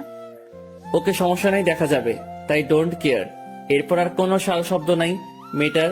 তার মানে ঘুমিয়ে পড়েছে হয়তো কান্না করতে করতে। যাক, এবার আমিও ঘুমিয়ে পড়ি। রাত 3টা বাজে, আমি বেঘরে ঘুমাচ্ছি। ঠিক তখনই প্রীতি ঘুম থেকে উঠে গিয়ে বালতি পুড়িয়ে পানি নিয়ে আসে, আর সেগুলো আমার শরীরের উপর ঢেলে দেয়। আমি ঘুমের ঘোরে চিৎকার করে লাফ দিয়ে উঠি, বিছানায় বসে পড়ি। বিব্রত ভাবে বলে, আল্লাহ, ছাদ ছিদ্র হয়ে গেছে। কিন্তু না, তার ধারণা তো ভুল প্রমাণ হয়। যখন সে চোখটা ঘুরিয়ে পাশে তাকায় তখন সে দেখতে পায় প্রীতিকে। প্রীতি পানির বালতি হাতে নিয়ে দাঁড়িয়ে আছে। মেজাজ তো পুরো মাথায় উঠে যায়। এটা কি হলো? পুরো ঘুমের 12টা বাজিয়ে দিয়েছে মেয়েটা আমার। এই তুমি এটা কেন করলে? আমার গায়ে পানি ঢেলে দিলে কেন? একদম বেশ করেছি, আমাকে জড়িয়ে ধরতে দিসনি, আবার কথা বলছিস? হ্যাঁ, তুই কিভাবে ভাবলি যে আমি ঘুমাতে না পারলে তোকে ঘুমাতে দিব? আমি কি তোমায় ধরে রেখেছিলাম যাতে করে তুমি না ঘুমাতে পারো? হ্যাঁ, তা করিসনি, কিন্তু তার থেকে বড় কিছু করেছিস। তুই জানিস যে তোকে জড়িয়ে না ধরলে আমার ঘুম আসে না, কিন্তু তাও তুই আমায় জড়িয়ে ধরতে দিসনি। তাই বলে তুমি এমনটা করবে? একটা ঘুমন্ত মানুষের গায়ের উপরে পানি ঢেলে দিবে? এটা তো কমই করেছি, এখনো সময় আছে, আমায় জড়িয়ে ধরে ঘুমাতে দে, না হয় আরো বড় কিছু করব। এবার মেজাজ আরো খারাপ হয়ে গেল। খাট ছেড়ে উঠে গিয়ে মেয়েটাকে দেওয়ালের সাথে চেপে ধরলাম। রাগ তো মাথায় উঠে আছে। এই তো সমস্যা কি? হ্যাঁ, তুই আমার ঘুম নষ্ট করলি কেন? তুমি একা একা ঘুমাবে আর আমি ঘুমাবো না, এটা কি করে হয়? তাই তোমাকেও ঘুমাতে দিব না। রাগ আর কন্ট্রোল করতে না পেরে একটা থাপ্পড় বসিয়ে দিলাম। প্রীতি তো অবাক, শেষরাটা ওকে থাপ্পড় মারলো। অবাক হয়ে আকাশের দিকে তাকিয়ে আছে। তুই সেই সময় থেকে একটা কথা বলে যাচ্ছিস, তোকে জড়িয়ে ধরতে দেইনি, সেটা আমার ব্যক্তিগত ব্যাপার, কিন্তু তোর ঘুম যাওয়া তো আর আটকাইনি। তোর কত বড় সাহস! ডেকে মেকে তিনি চলে গেলেন। এই প্রীতি, উঠো তাড়াতাড়ি, আম্মু এসে ডেকে গেছে নিচে যাওয়ার জন্য। নাস্তা লাগিয়েছে নাকি? আর একটু ঘুমাতে দাও না, আমি আর একটু ঘুমাবো। এই এখন আর ঘুম না। তারপর দুজনে মিলে ফ্রেশ হয়ে নাস্তা করতে গেলাম নিচে। সবই ঠিক আছে, কিন্তু বিপত্তি বাঁধলো নাস্তা খাওয়া নিয়ে। কারণ যে হাত দিয়ে খাবো সেই হাতেই ব্যান্ডেজ। খাবারগুলো সামনে নিয়ে চুপচাপ বসে আছি। এটা প্রীতির চোখ এড়ালো না। এই কি হলো, খাচ্ছ না যে? কিভাবে খাবো? হাত তো ভালো না। ও শিট, আমি তো ভুলেই গিয়েছিলাম একদম। দাঁড়াও, আমি খাইয়ে দিচ্ছি। প্রীতির কথা শুনে একদম লজ্জায় লাল হয়ে গেলাম, কারণ শ্বশুর শাশুড়ি পাশে বসা, দুজনে মুচকি মুচকি হাসছে। কিন্তু লজ্জা পেয়ে কি আর হবে? আমার আদুরে বউটা তো আমাকে খাওয়ানোর জন্য লোকমা ধরে বসে আছে। খাওয়া দাওয়া শেষ করে উপরে চলে এলাম। একটু পর প্রীতিও রুমে আসলো, কিন্তু তাড়াহুড়ো করে। এটা কি হলো? এত তাড়াহুড়ো করছো কেন? আজ নাকি আমার বান্ধবী তিশারা সবাই আসবে তোমাকে আর আমাকে দেখতে। বিয়ের সময় তো কেউ আসতে পারেনি ঠিকঠাক ভাবে। কারণ যে তাড়াহুড়োয় বিয়ে হয়েছে তাই আজ আসবে। প্লিজ তুমি একটু পরিপাটি করে থেকো। আচ্ছা, সেটা নিয়ে তোমার টেনশন করতে হবে না। প্রীতি একটা পাঞ্জাবি দিয়ে গেল, সেটা গায়ে লাগিয়ে রুমে বসে আছি। একটু পর প্রীতির বান্ধবীরা সবাই আসলো। সবাই জানে প্রীতির হাজবেন্ডের কথা, কিভাবে কি হয়েছে সবটা জানে। এই চল তোদেরকে আমার ছোট লোক হাজবেন্ডের পরিচয় করিয়ে দিই। কিন্তু সামিরা তো এখনো আসেনি।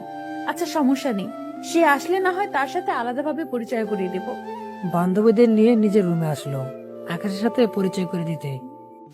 বান্ধবীরা সবাই হাসাহাসি করছে আকাশকে দেখে। একজন তো বলেই ফেলেছে, ছোট লোক দুলাভাই কেমন আছেন? কথা শুনে মনটা ভরে গেল। ওদের হাবভাব দেখে বুঝতে বাকি রইলো না যে তারা আমার মজা উড়াতে এসেছে। জি আলহামদুলিল্লাহ ভালো, আপনি? হ্যাঁ ভালো, কিন্তু প্রীতি আমার একটা জিনিস মাথায় ঢুকছে না, তুই এমন ছেঁচড়াকে বিয়ে করলি কি করে? কপাল খারাপ হলে যা হয় আর কি। এমন ছেঁচড়ার সাথে বিয়ে বসার ইচ্ছে কি আমার ছিল নাকি? কারোর কথায় খারাপ লাগলো না, কারণ আসলে আমি ছেঁচড়া। কিন্তু প্রীতির কথা শুনে চোখটা লাল হয়ে গেল। মেয়েটা কি সারা জীবন আমাকে এইভাবে অপমান করে যাবে? কখনো কি স্বামীর মর্যাদা দিবে না? লজ্জায় চোখ নিচের দিকে নামিয়ে রেখেছি। এমন সময় কেউ দরজায় টোকা দেয়। এই যে প্রীতি, আমি আসতে পারি? হ্যাঁ দোস্ত আয়। গলার আওয়াজ শুনে আমার কাছে পরিচিত মনে হলো। নজর উঠিয়ে ওনার দিকে তাকালাম। ওনাকে দেখে তো আমার চোখ জোড়া কপালে উঠে গেছে। আল্লাহ, এ তো আমার ছোট বোন সাফার ক্লাসমেট। সামিরা আমাকে অনেক আগে থেকে চেনে। ওকে আমি আমার ছোট বোনের মতোই দেখি, সেটা সমস্যা না। সমস্যা হচ্ছে আস্তে আস্তে আমার অতীতগুলো সামনে আসতে চলেছে। আল্লাহ জানে সামিরা আবার কিছু বলে দেয় কিনা। সে আমার ব্যাপারে সন্তুষ্ট জানে। এই সামিরা, এই হচ্ছে আমার ছেঁচড়া ও ছোট লোক হাজবেন্ড। প্রীতি, তোর কি মনে হচ্ছে না যে তুই একটু বেশি বেশি করছিস? কি রে, তোর আবার কি হলো? হঠাৎ এমন রিয়েক্ট করছিস? কিছুই হয়নি, তবে দরজায় অনেকটা সময় দাঁড়িয়ে দাঁড়িয়ে শুনলাম তোরা ওনাকে অপমান করছিস। প্রীতি শোন, সময় থাকতে জিনিসের মূল্য দেওয়া শিখে নে, না হয় পরে হাই হতাশা করবি। সামিরা বুঝলাম না, তুই হঠাৎ এই ছোট লোকটাকে নিয়ে এত পজিটিভ কথা বলছিস। তোর সাথে তো আমার ফোনে কথা হয়েছে যে আমি একটা ছ্যাঁচড়া ছোট লোককে বিয়ে করেছি, তখন তো কিছুই বলিসনি। কিন্তু এখন হঠাৎ কি হলো যে উল্টো গিলি? তখন কিছুই বলিনি, কারণ একটা মানুষকে না দেখে তো আর বিবেচনা করা যায় না। তাছাড়া তুই এখন ওনার স্ত্রী আর উনি তোর হাজব্যান্ড, সো সম্মানটা তোর থেকে আশা করাই যায়। মানা না মানে সেটা তোর ব্যাপার, কিন্তু লিগেলি তুই আর উনি হাজব্যান্ড ওয়াইফ। হো, বুঝেছি। ছোট লোকটাকে দেখে তোর মায়া লেগে গেছে, তাই তুই কিছু বলতে পারছিস না। এত দরদ থাকলে নিজেই ওর গলায় ঝুলে পড়।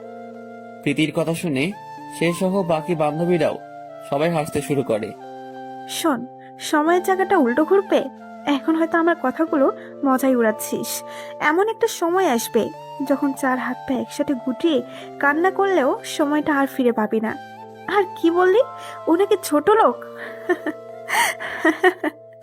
যার নামে পুরো শহর চলে, যার বাসার কাজের লোকও তোর বাবার চাইতে কয়েক গুণ বেশি কোটিপতি, তাকে বলছিস ছোট লোক?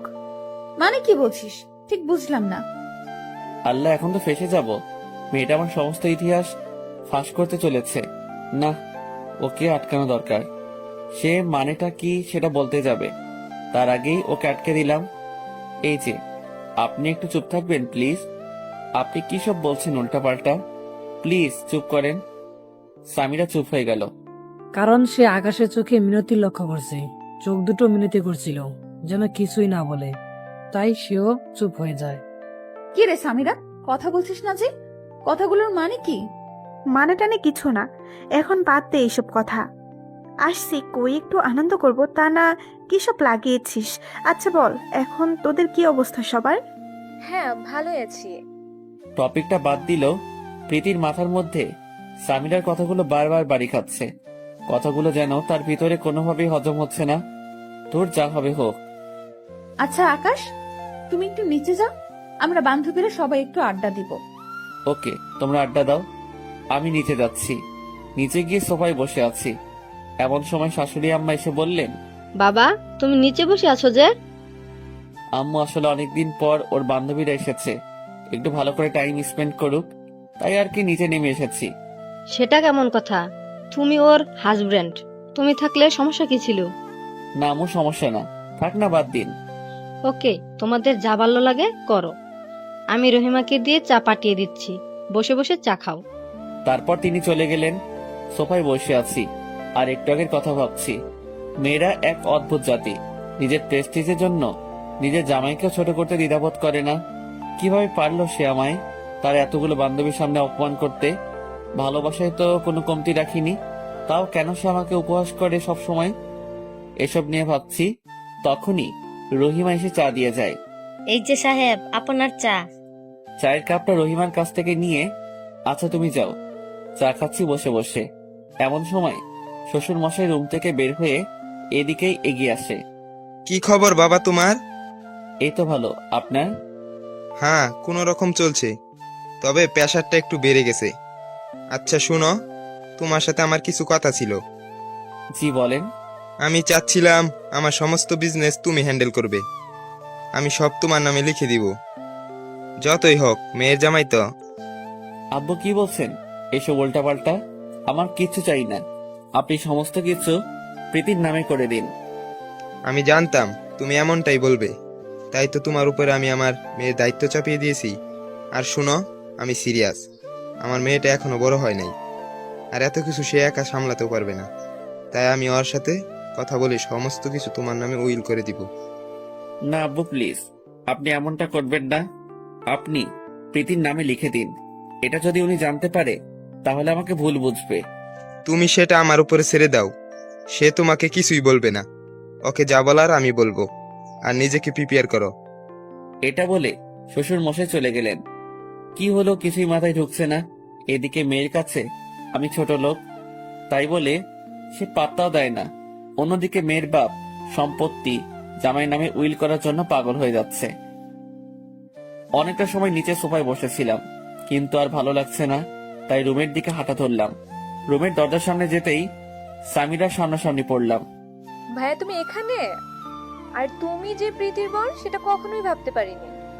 হ্যাঁ রে, কি করব বল, এক রকমের ফেসে গেছি, তাই ওকে বিয়ে করেছি। কিন্তু তুমি কি জানো ওই দিকের অবস্থা কেমন? তোমার বাড়ির লোক এখনো তোমার পথ চেয়ে বসে আছে।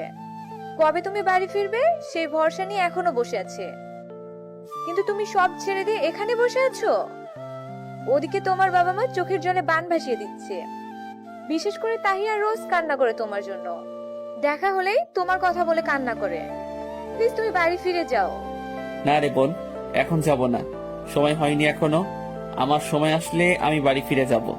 আর তাছাড়া বাবার চোখে আমি এখনো আগের মতোই আছি। আমাকে নিয়ে ওনার বিশ্বাসটা পরিবর্তন হোক, তখন বাড়ি ফিরবো। আচ্ছা বুঝলাম, কিন্তু কখন? প্লিজ বোন, আর কিছুটা সময় দে। আর তুই কাউকে বলিস না আমার ঠিকানা। তাহিয়াকেও বলবো না?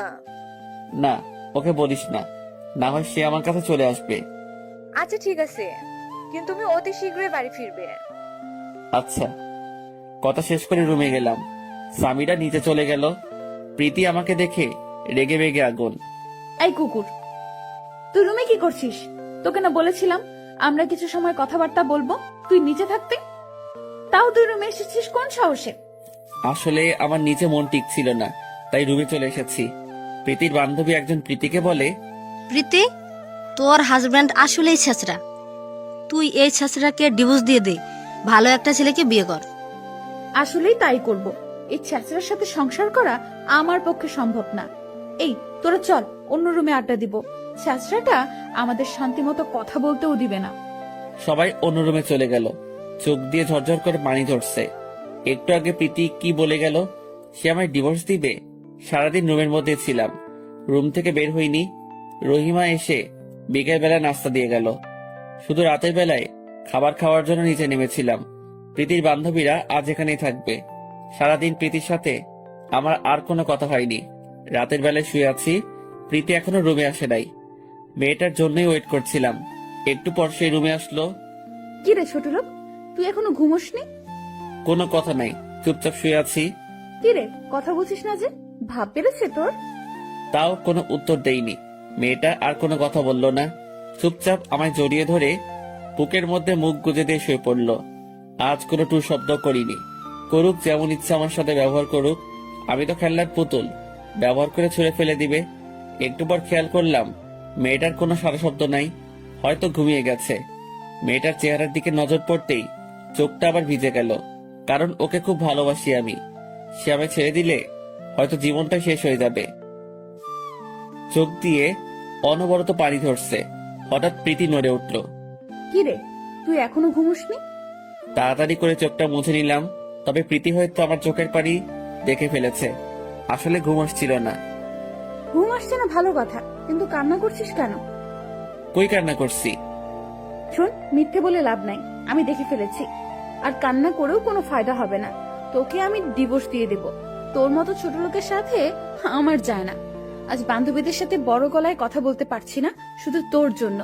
কারণ ওদের হাজবেন্ড এক একজন অনেক কোটিপতি বা ভালো ভালো পজিশনে আছে, কিন্তু তোর তো কিছুই নেই। ছ্যাচরা তুই।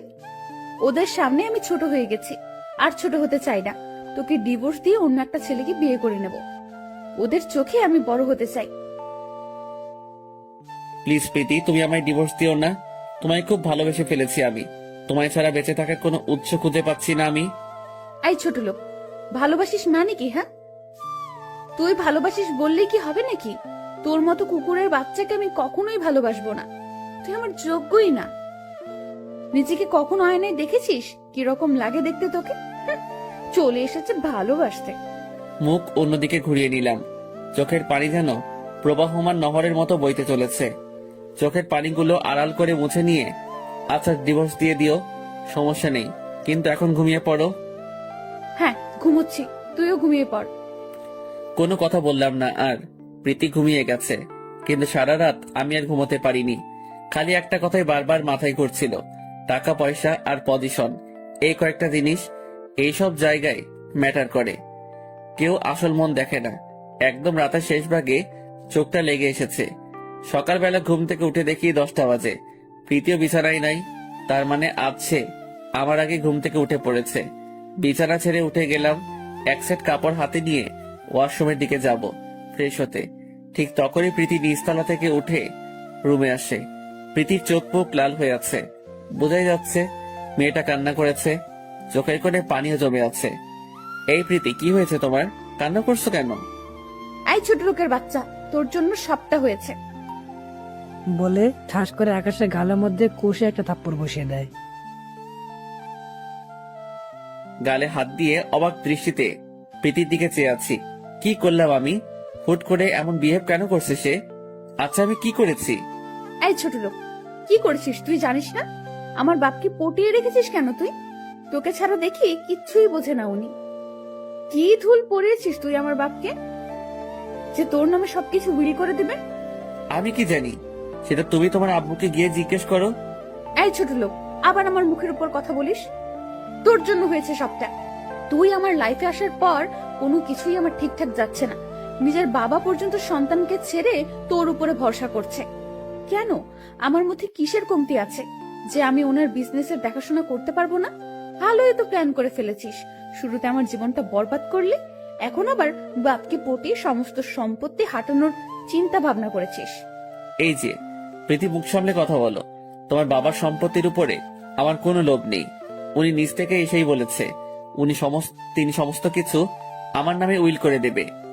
এই হয়েছে, থাক। এখন আর সাধু সাজতে হবে না। আমি জানি তোর মতলব খারাপ।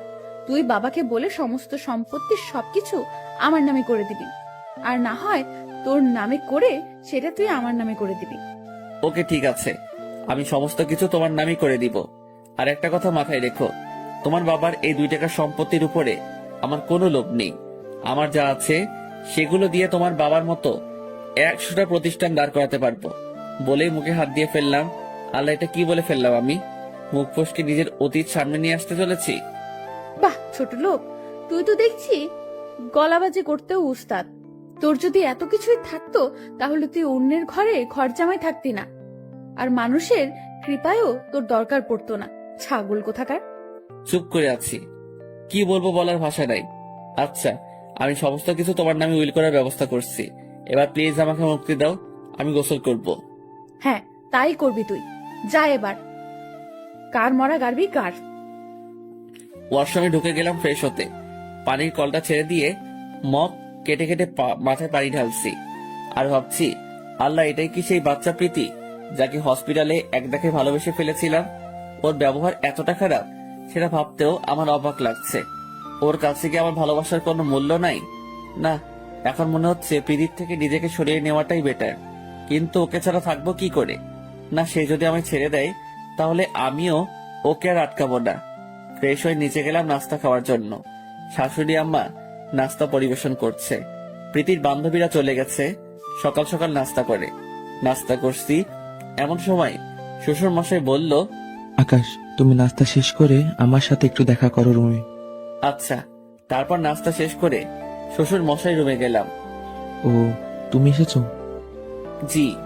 আচ্ছা নাও, এখানে সমস্ত কিছু আসল ডকুমেন্ট আছে, তুমি সমস্তটা দেখে সাইন করে দাও। আর আজ থেকে সমস্ত কিছু তুমি দেখাশোনা করবে। চোখগুলো বড় বড় হয়ে আছে শ্বশুরের কথা শুনে। আচ্ছা, এগুলো কি প্রীতি নামে করলে হতো না? না, যদি সে ওই পরিমাণ যোগ্য হতো তাহলে আমি সমস্তটা ওর নামে লিখে দিতাম, কিন্তু সে যোগ্য না। চুপ করে আছি। তারপর সমস্তটা একবার দেখে নিয়ে সাইন করে দিলাম। তাহলে বলো, কবে থেকে অফিসে জয়েন করছো? আমাকে 1 সপ্তাহ সময় দিন, তারপর থেকে জয়েন করব। আচ্ছা ঠিক আছে। তারপর রুমে চলে গেলাম। একটু পর প্রীতি কোথা থেকে যেন রুমে আসলো।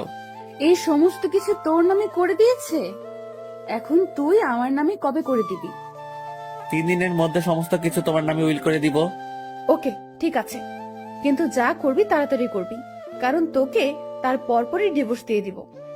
কতটা স্বার্থপর হলে এমন ভাবে কথা বলতে পারে? থাক, ওর বাবার সম্পত্তির উপরে আমার কোনো লোভ নেই। এভাবে দিন চলতে লাগলো।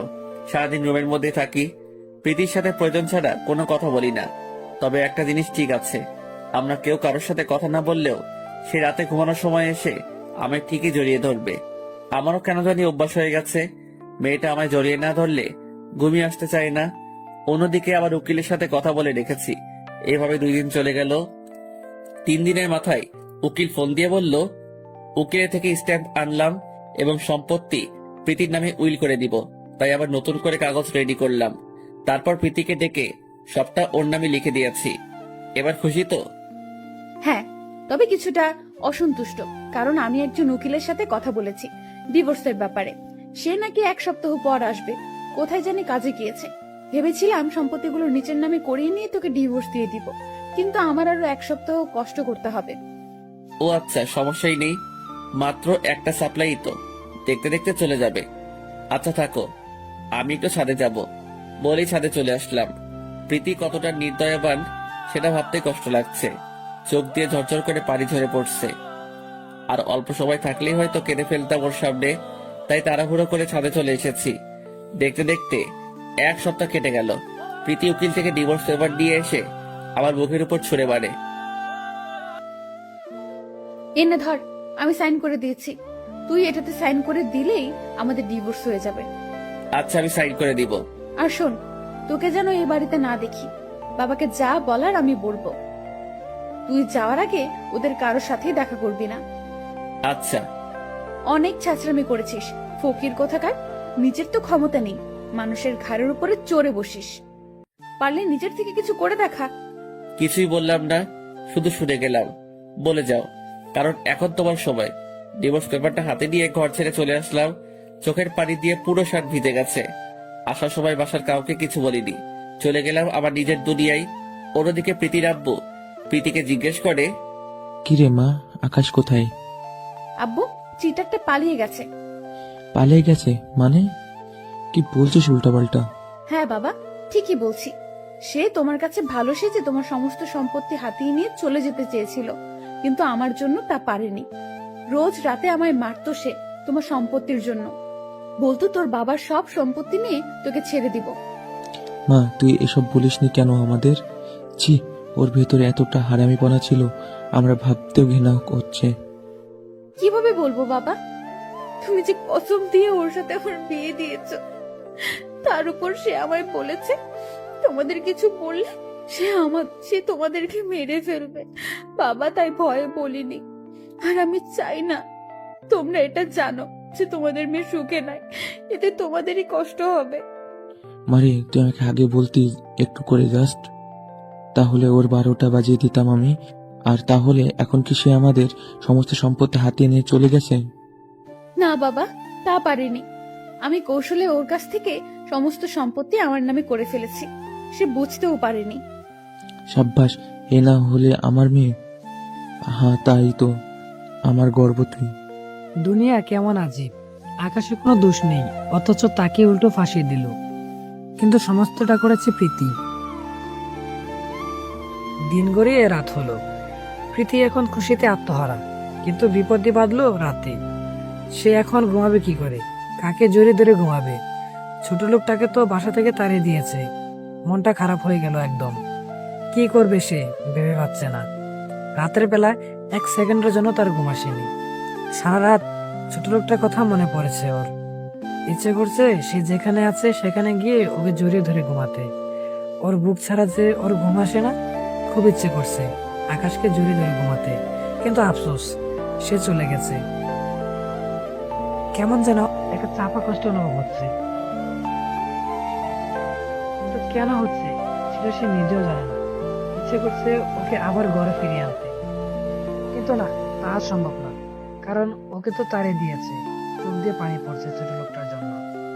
সে নিজেও ভেবে পাচ্ছে না, যাকে সে দুই চোখে দেখতে পারে না তার জন্য চোখ থেকে পানি কেন ঝরছে। তবে একটা জিনিস বারবার চোখের সামনে ভেসে আসছে, সে আকাশকে জড়িয়ে ধরে ওর বুকের মধ্যে মাথা গুজিয়ে দিয়ে শুয়ে থাকাটাকে। রাতটা অঘর্মা কেটে যায়। সকালবেলা উঠে সবাই মিলে একসাথে নাস্তা করতে বসে। প্রীতির আব্বু টিভিটা ছেড়ে দেয় সকাল 10টার খবর দেখার জন্য।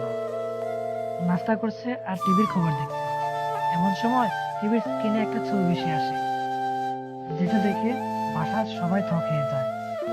নিউজ প্রিন্টার বলে আজ বিকাল 3টায় রাষ্ট্রপতি নিজে আকাশ নামক একজন সৈনিক ব্যক্তিকে অভিনন্দন জানাবেন, যিনি আবার দেশের গভর্নমেন্টকে লিগাল প্রসেসর আম তৈরি করে দিবেন, যা তিনি আগেও করেছিলেন দেশের কল্যাণের জন্য। তবে তিনি মাঝে এইসব ছেড়ে দিয়েছিলেন কোনো এক কারণে। তিনি আবার সরকারের সাথে চুক্তিবদ্ধ হয়েছেন, যাতে করে অন্য দেশের কাছে মাথা নত করতে না হয় আমাদের দেশের সরকারকে। সরকার তার সামর্থ্যার্থে 200 বিলিয়ন টাকা উপহার দিবেন। স্যালুট জানাই আকাশ মাহমুদকে।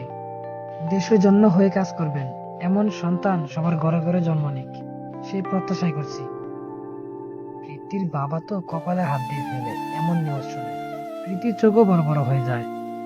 তার মানে সে ঠিক কথাই বলেছিল, আমার বাবার মতো 100টা প্রতিষ্ঠান সে দাঁড় করাতে পারবে, তার এমন ক্ষমতা আছে। সমস্ত নিউজ চ্যানেলে একই খবর প্রচার হচ্ছে। প্রীতির যেন বিশ্বাসই হচ্ছে না। একটু আগে নিউজ প্রিন্টারে যা বললো তার কাছে সমস্তটাই স্বপ্ন মনে হচ্ছে। অন্যদিকে প্রীতির বাবার যেন কোনো দিকেই হিসাব মিলছে না।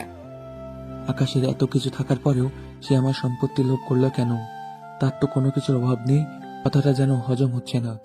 যার কাছে কোটি কোটি টাকার সম্পদ, সে আমার অল্প টাকার সম্পত্তির লোভ করবে? জিনিসটা যেন বেমানান। তবে কি তাহলে প্রীতি আমাকে মিথ্যা কথা বললো? না, সে এমনটা কেন করবে? সে আমার মেয়ে, ও কখনোই এমনটা করবে না। তবে আকাশের বিষয়টাও নজর আন্দাজ করতে পারছি না। না, এর পেছনে আসল কাহিনী কি সেটা আমায় খুঁজে বের করতে হবে। প্রীতি নিজেকে 4 দেওয়ালের মাঝে বন্দি করে রেখেছে। তার যেন কিছুই ভালো লাগছে না, কেমন যেন ঘোলাটে হয়ে গেছে সমস্ত কিছু। পিছনে কি ঘটেছে তার যেন কিছু মাথাতেই কাজ করছে না। ঠিক করেছে কি ভুল তার কাছে উত্তর জানা নেই। 3টা বাজতে চলেছে।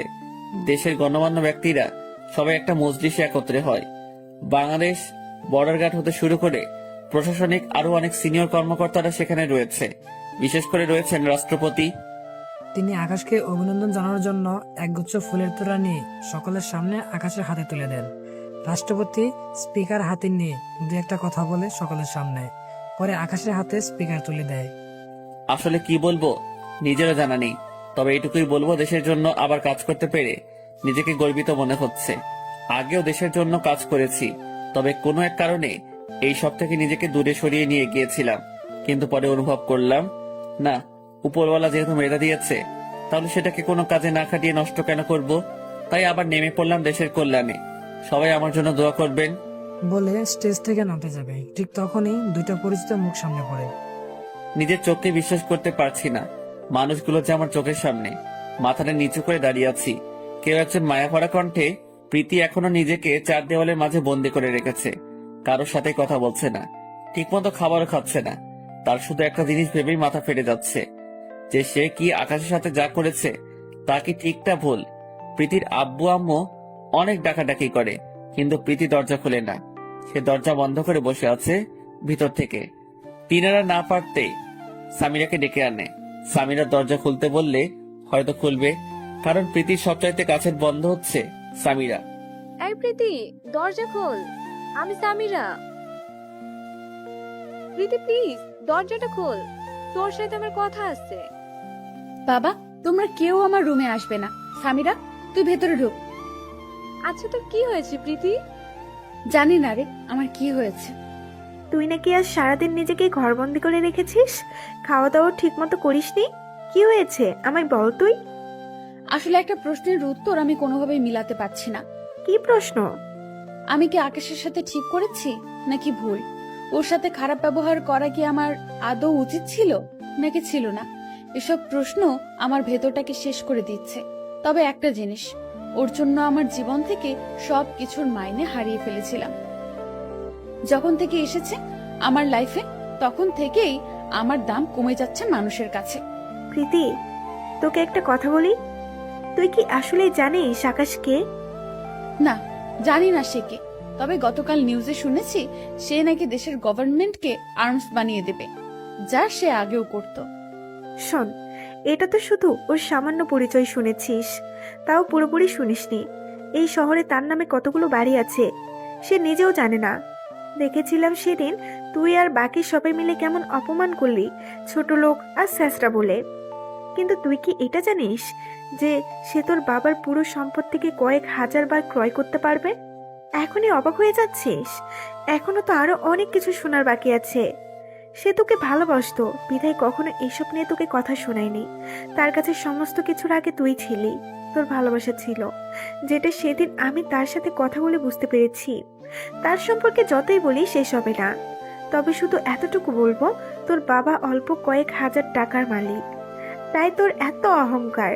তাহলে তার কতটা অহংকার করা উচিত, যার বাবা কিনা বাংলাদেশ ব্যাংকের জিএম। শোন, টাকা দিয়ে সবকিছু বিবেচনা করা যায় না। বাবার সাথে কথা বলবি না? চুপচাপ দাঁড়িয়ে আছি, কোনো কথা বের হচ্ছে না মুখ দিয়ে। চোখের পানিগুলোই আমার সর্বকালের সঙ্গী। চোখের কোণ দিয়ে পানি বের হচ্ছে। বাবা, আমায় মাফ করে দেন। বলে সকালের সামনে আকাশে পায়ে পড়ে যেতে নিয়ে আকাশ তার বাবাকে ধরে ফেলে। বাবা, কি করছো তুমি এইসব? সন্তানের কাছ থেকে পিতা ক্ষমা চাইবে? এর থেকে জঘন্য কাজ আর কি হতে পারে? মাপ চাওয়া ছাড়া যে আমার কোনো উপায় নেই। তোকে যে ভুল বুঝে ঘর থেকে বের করে দিয়েছিলাম, গতকাল যখন নিউজ দেখে জানতে পারি যে তুই দেশের জন্য এই কাজ করতি, তখন বিশ্বাস কর কলিজাটা খুশিতে চড়া হয়ে গিয়েছে। যে আমার ছেলে কখনোই খারাপ কাজ করেনি, সে সবসময় ভালোর সাথে ছিল। তোর কাজকর্ম আমাকে চোখে আঙ্গুল দিয়ে দেখিয়ে দিয়েছে যে তুই কোনো ভুল কাজ করিসনি। ভুল ছিলাম আমি, যে তোর পুরো কথা না শুনে সেদিন রিয়েক্ট করে ফেলেছিলাম। বাবা, বাদ দাও ওসব কথা। এমন সময় রাষ্ট্রপতি ওদের দিকে এগিয়ে আসে। আরে হামিদ সাহেব, আপনি এখানে? হ্যাঁ, ছেলের সম্মানতা দেখতে এসেছিলাম। আমার ছেলে দেশ হয়ে কাজ করছে তা কখনো জানতে পারি নাই। গতকাল টিভিতে দেখে বুকটা ভরে গেল। তার মানে আকাশ আপনার ছেলে? হ্যাঁ, আকাশ আমার ছেলে। হামিদ সাহেব, আপনি আসলে মহান একজন মানুষ। আপনি যেমন প্রতিষ্ঠিত হয়েছেন, ছেলেকেও তেমন প্রতিষ্ঠিত করেছেন। ধন্যবাদ সাহেব। আচ্ছা, তাহলে চললাম। আকাশ, তুমি লেগে যাও কাজে। আবার আজকের মতো বিদায় নিচ্ছি। তারপর রাষ্ট্রপতি চলে যায়। আকাশের বাবার সাথে তার ছোট বোন এসেছে, সেও অজরে কান্না করছে। এই পুচকি, কান্না করছিস কেন? দেখে এদিকে আয় বলে সাফাকে জড়িয়ে ধরে, বাবা, এবার ঘরে ফিরে চল, তোর মা তোর জন্য অপেক্ষা করছে। আমি ঘর থেকে বের হওয়ার সময় বলে দিয়েছি, আজ যদি তোকে নিয়ে বাড়ি না ফিরি তাহলে সে কোনো দানা পানি মুখে নেবে না। আচ্ছা চলো। তারপর বাপ ছেলে সবাই মিলে বাসার উদ্দেশ্যে রওনা দেয়। কিন্তু বিপত্তি বাদে বাসার সামনে গিয়ে বাসার সামনে মানুষজন পুরো ভিড় করে ফেলেছে। এভাবে জানে খবর পেয়েছে যে আকাশ আজকে বাড়িতে আসবে। তখন থেকেই লোকজন আকাশের বাড়ির সামনে ভিড় লাগিয়েছে। পুরো এলাকার মানুষ এসে গেছে আকাশকে দেখার জন্য। এত মানুষ যে স্বস্তিতে নিঃশ্বাস পর্যন্ত নেওয়া যাচ্ছে না। বহু কষ্টে মানুষজনকে ঠেলে বাড়িতে প্রবেশ করে। আকাশের আম্মু তো আকাশকে জোরে ধরে সে কি কান্না! বহুদিন পর কলিজার টুকরাকে সামনে পেয়েছে। সমস্ত কিছুর বীরে আকাশ প্রীতির কথাও ভুলেই গেছে। আর মনেই বা রাখবে কেন? নিঃস্বার্থভাবে ভালোবেসেছে, কিন্তু তার বিনিময়ে কি পেয়েছে? অপমান আর লাঞ্ছনা। তবে এখনো সে ভালোবাসে প্রীতিকে। প্রীতির তো হুশই উড়ে গেছে সামিয়ার কথা শুনে। কি বলছে এসব? তার মানে আকাশ হামিদ সাহেবের ছেলে? প্রীতির কলিজা ফেটে যাচ্ছে সামিয়ার কথা শুনে। এখন সে হারে হারে টের পাচ্ছে। যে আকাশ কি ছিল? হীরাকে কাচের টুকরা মনে করে অপমান করেছি আমি, কিন্তু সে কখনো টাকা পয়সার বড়াই করেনি। আর আমি কি করলাম ওর সাথে? ছি! কিন্তু সামিরা, তুই এগুলো জানিস কি করে? কারণ আমি সাফার বান্ধবী, যে কিনা আকাশের ছোট বোন। ওর পরিবার সম্পর্কে আমি জানি না এমন কিছু নাই। তাহলে তুই আমাকে আগে বলিসনি কেন? বলে কি হবে? ভালো যদি বাসার এই হতো তাহলে এমন ধারা আচরণ করতি না। তাছাড়া ভাই আমাকে বারণ করেছে। প্রীতি শব্দ করে কান্না করে দেয়। আচ্ছা হয়েছে, এখন আর কেঁদে কোনো ফায়দা নাই। উঠে গিয়ে ফ্রেশ হয়ে নে, তারপর খেয়ে নিস। আমি চললাম, অনেকটা সময় হয়েছে আমি এসেছি, যাওয়া দরকার এখন আমার। সামিয়ারা চলে যায়। প্রীতির মুখে পানি ছিটা দিয়ে রুম থেকে বের হয়ে আসে। রুম থেকে বের হয়ে এসে দেখে তার বাবা সামনে দাঁড়িয়ে আছে। তিনি কোনো কথা ছাড়াই ঠাস করে প্রীতির গালের মধ্যে সজোর একটা থাপ্পড় বসিয়ে দেয়। প্রীতির মুখে পানি ছিটা দিয়ে রুম থেকে বের হয়ে আসে। রুম থেকে বের হয়ে এসে দেখে তার বাবা সামনে দাঁড়িয়ে আছে। তিনি কোনো কথা ছাড়াই ঠাস করে প্রীতির গালের মধ্যে সজোর একটা থাপ্পড় বসিয়ে দেয়।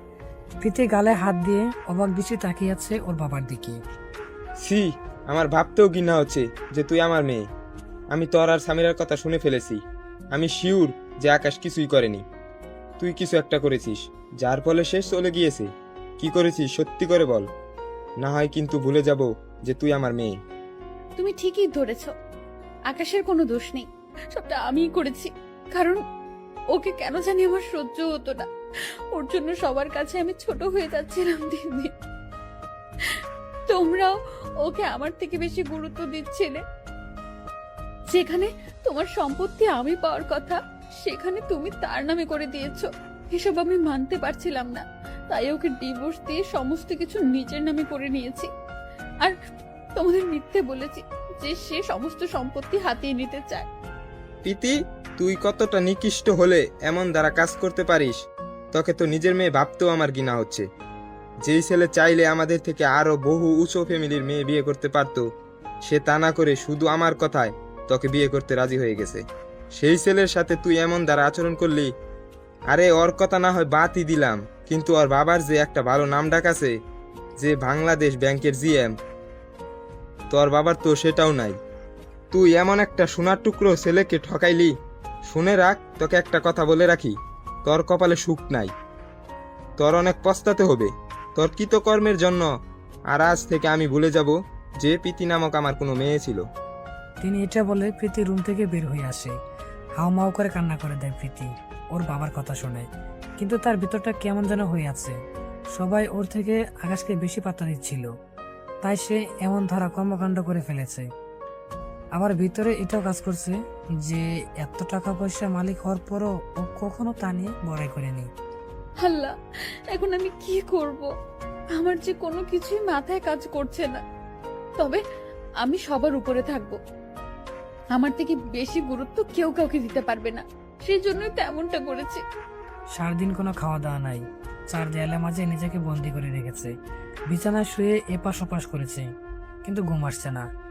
চোখ থেকে ঘুম নামক শব্দটা যেন উধাও হয়ে গিয়েছে। তখনই তার চোখের সামনে বেশি উঠছে যে সে আকাশকে জড়িয়ে ধরে ওর বুকের মধ্যে মাথা গুঁজে দিয়ে শুয়ে আছে। তার খুব ইচ্ছা করছে আকাশকে জড়িয়ে ধরে ঘুমিয়ে যেতে।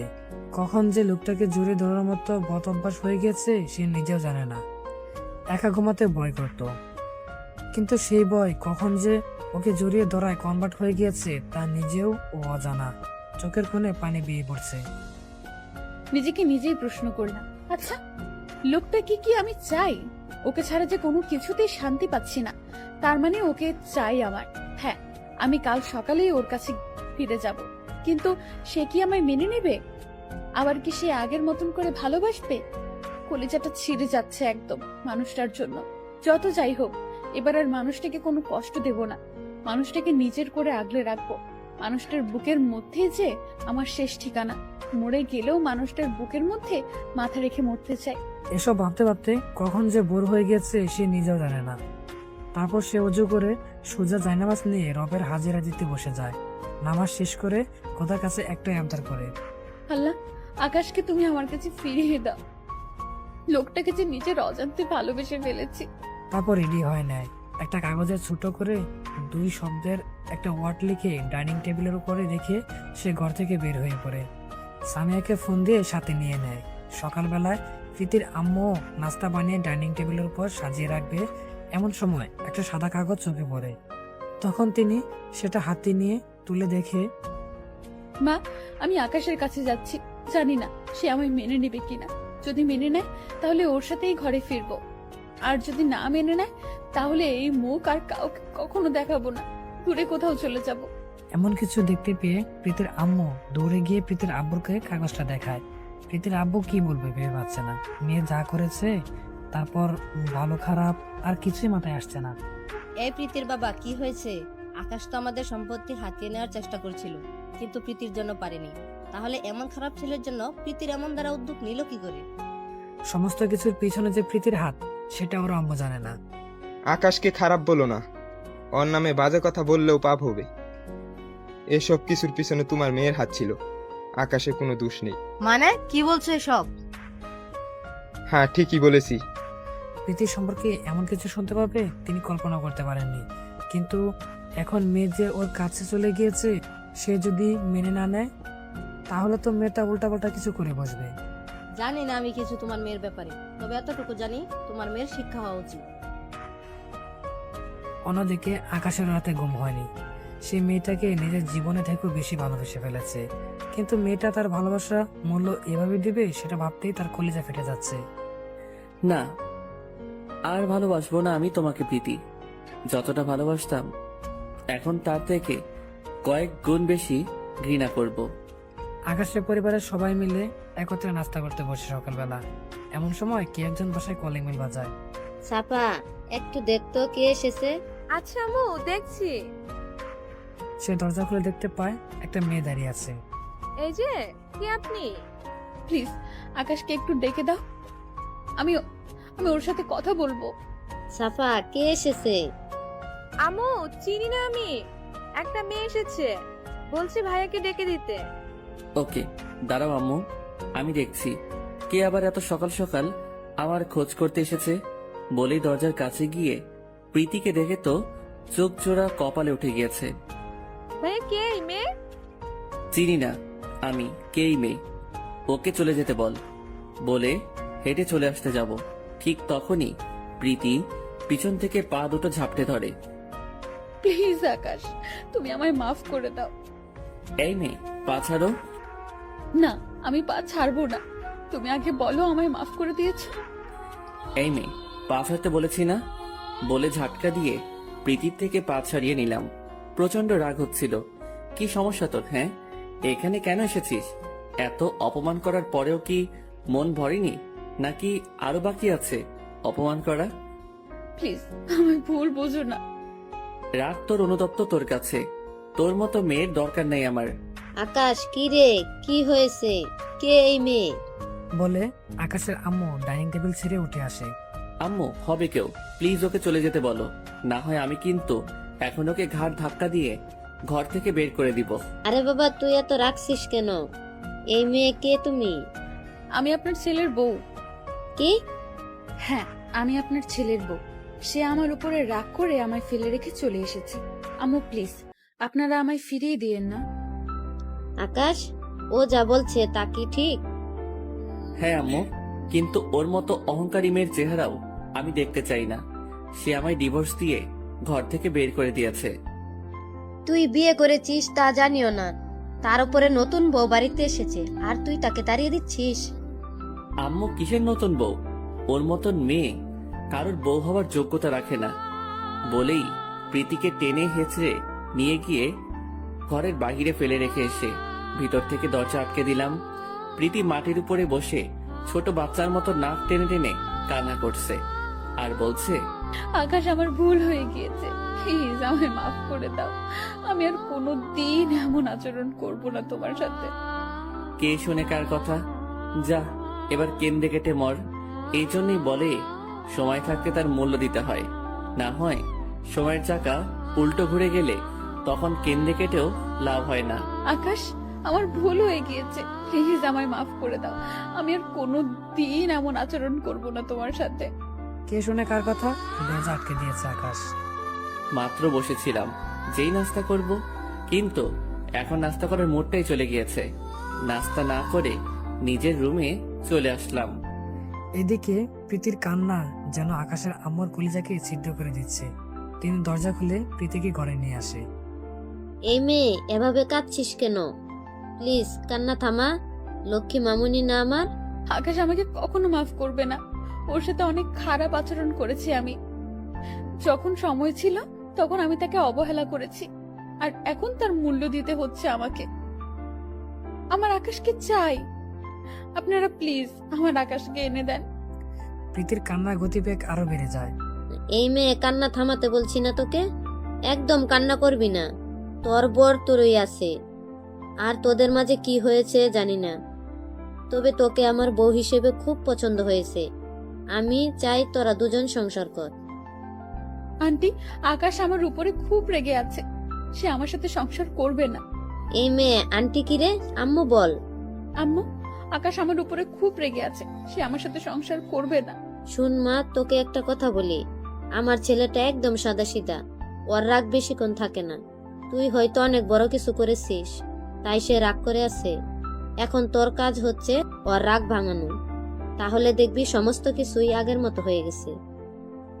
আম্মু খুব রেগে আছে আমার উপরে, সে কিভাবে ভাঙাবো আমি ওর রাগ?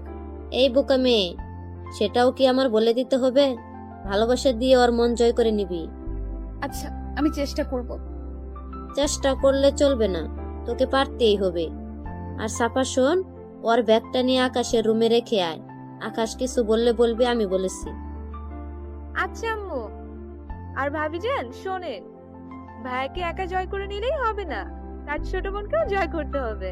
মাথায় থাকে যেন, ভাইয়ের মতন করে আমাকেও ভালোবাসতে হবে, তাহলে আমি সাহায্য করব ভাইয়ের রাগ ভাঙাতে। আচ্ছা, বাসবো। সাফা প্রীতির ব্যাগটা নিয়ে আকাশের রুমে ব্যাগটা রেখে যখন আসতে যাবে তখনই কিরে, ওই মেয়ের ব্যাগ আমার রুমে কেন? আম্মু বলেছে তোর রুমে রাখতে ভাবির ব্যাগ, আর বিদায় কেন হবে? আমাদের ভাবি বলে কথা, আমরাও চাই তুই তাকে মেনে নে। ইম্পসিবল, কখনোই না। ওই মেয়েকে আমি কখনোই মেনে নিব না। হয়েছে, আর বলিস না, সময় হলে ঠিকই মেনে নিবি, শুধু সময়ের অপেক্ষায়। এই সাফা, তোর কি মাথা খারাপ হয়ে গেছে? মাথা কেন খারাপ হবে? যা সত্যি তাই বললাম। এখন কিন্তু বেশি হয়ে যাচ্ছে। আর ওই মেয়েকে বাড়িতে আশ্রয় দিয়েছে কে? এই তুই আমার উপর রাখছিস কেন? আম্মুর উপরে গিয়ে রাগ দেখা। আমি তো রাখিনি, আম্মু রেখেছে ওকে। আচ্ছা থাক তুই, আমি যাচ্ছি। রাগে পিত্তি ফেটে যাচ্ছে। আম্মুর কি খেয়ে দে কাজ নেই যে এমন একটা মেয়েকে বাড়িতে আশ্রয় দিয়েছে? উনি কি জানে যে এই মেয়ে আমার সাথে কত খারাপ আচরণ করেছে? না, ওই মেয়েকে আমি কখনোই মানবো না। সবাই মেনে নিলেও আমি মানবো না। দরকার হয় ঘর ছেড়ে চলে যাব। আবার রাতের বেলায় শুয়ে শুয়ে ফোন টিপছি, এমন সময় দরজার পাশে একটা ছায়ামূর্তি চোখে পড়ল। এই কে ওখানে? গলার আওয়াজ শুনতেই ছায়ামূর্তিটা গায়েব। দূর, আমার ভুল হবে হয়তো, কিন্তু না। একটু পর আবার লক্ষ্য করলাম ছায়ামূর্তিটা আগের জায়গাতে দাঁড়িয়ে আছে। এবার আমি শিওর যে এখানে কোনো মানুষ দাঁড়িয়েছিল আগের বারও। এবার আর কোনো আওয়াজ করলাম না, চুপচাপ বিছানা থেকে উঠে দরজার দিকে এগিয়ে গেলাম। গিয়ে দেখি প্রীতি দাঁড়িয়ে আছে। এই তুই এখানে কি করছিস? আর তুই এখনো এই বাড়িতে কেন? প্রীতির সাথে সাথেই আকাশের পায়ে পড়ে যায়। আকাশ প্লিজ, তুমি আমায় ক্ষমা করে দাও। আমি আর কখনো তোমার সাথে ওইরূপ আচরণ করব না। এই পাছার তুই, তোকে পড়া শেষ আমার। যে মানুষকে সম্মান দিতে জানে না সে মাপ চাওয়াই বেকার। সত্যি বলছি, আমি আর কখনো এমন করব না। প্লিজ আমায় ফিরিয়ে দিও না। এই দেখ, তোর ফালতু ড্রামাগুলো দেখতে একদম ইচ্ছে করছে না। পাছার আর তুই তোর মতো থাক, কারণ আম্মু যেহেতু তোকে ঘরে ঢুকিয়েছে, ওনার উপরে আমি আর কিছু বলতে পারবো না। আকাশ, তুমি আমায় যা শাস্তি দেওয়ার দাও, তাও তোমার বুকে মাথা রেখে সারাটা জীবন কাটাতে চাই। এই তোকে একবার বলেছি যে কথা কানে নেয় না। তোর মতো থার্ড ক্লাস মেয়ের এই সমস্ত ফালতু ড্রামাগুলো দেখতে আমার একদমই ইচ্ছে করছে না। পা ছাড় তুই, বলে জোর করে পা ছাড়িয়ে নিয়ে রুমে চলে যায়। প্রীতিও পিছনে পিছনে তার রুমে যায়। সেও নাছরবান্দা, যাই হোক না কেন সে হাল ছাড়বে না। তুই আবারও আমার পিছনে পিছনে রুমে এসেছিস, এবার কিন্তু খুব খারাপ হয়ে যাবে। ভালো চাস তো রুম থেকে চলে যা বলছি। না, আমি যাব না বলেছি। আর তুই কি খারাপ করবি আমার? বলে আকাশকে ধাক্কা দিয়ে খাটের উপরে ফেলে দেয়। প্রীতির এরূপ আচরণ দেখে আকাশ তো পুরো তুই আমার খারাপ করবি তাই না? এবার দেখ আমি তোর কি করি। বলে আকাশকে শক্ত করে খাটের সাথে চেপে ধরে আর আকাশের কপালে গালে ইচ্ছা মতো চুমু খেতে থাকে। নড়াচড়া করারও শক্তি পাচ্ছি না আমি। মেয়েটা আমায় তার শরীরের সমস্ত শক্তি দিয়ে চেপে ধরেছে খাটের সাথে। না হয় আমার সাথে পেরে ওঠার কথা না, তার থেকে বড় কথা সে আমার উপরে, তাই বেশি ফোর্স করতে পারছি না।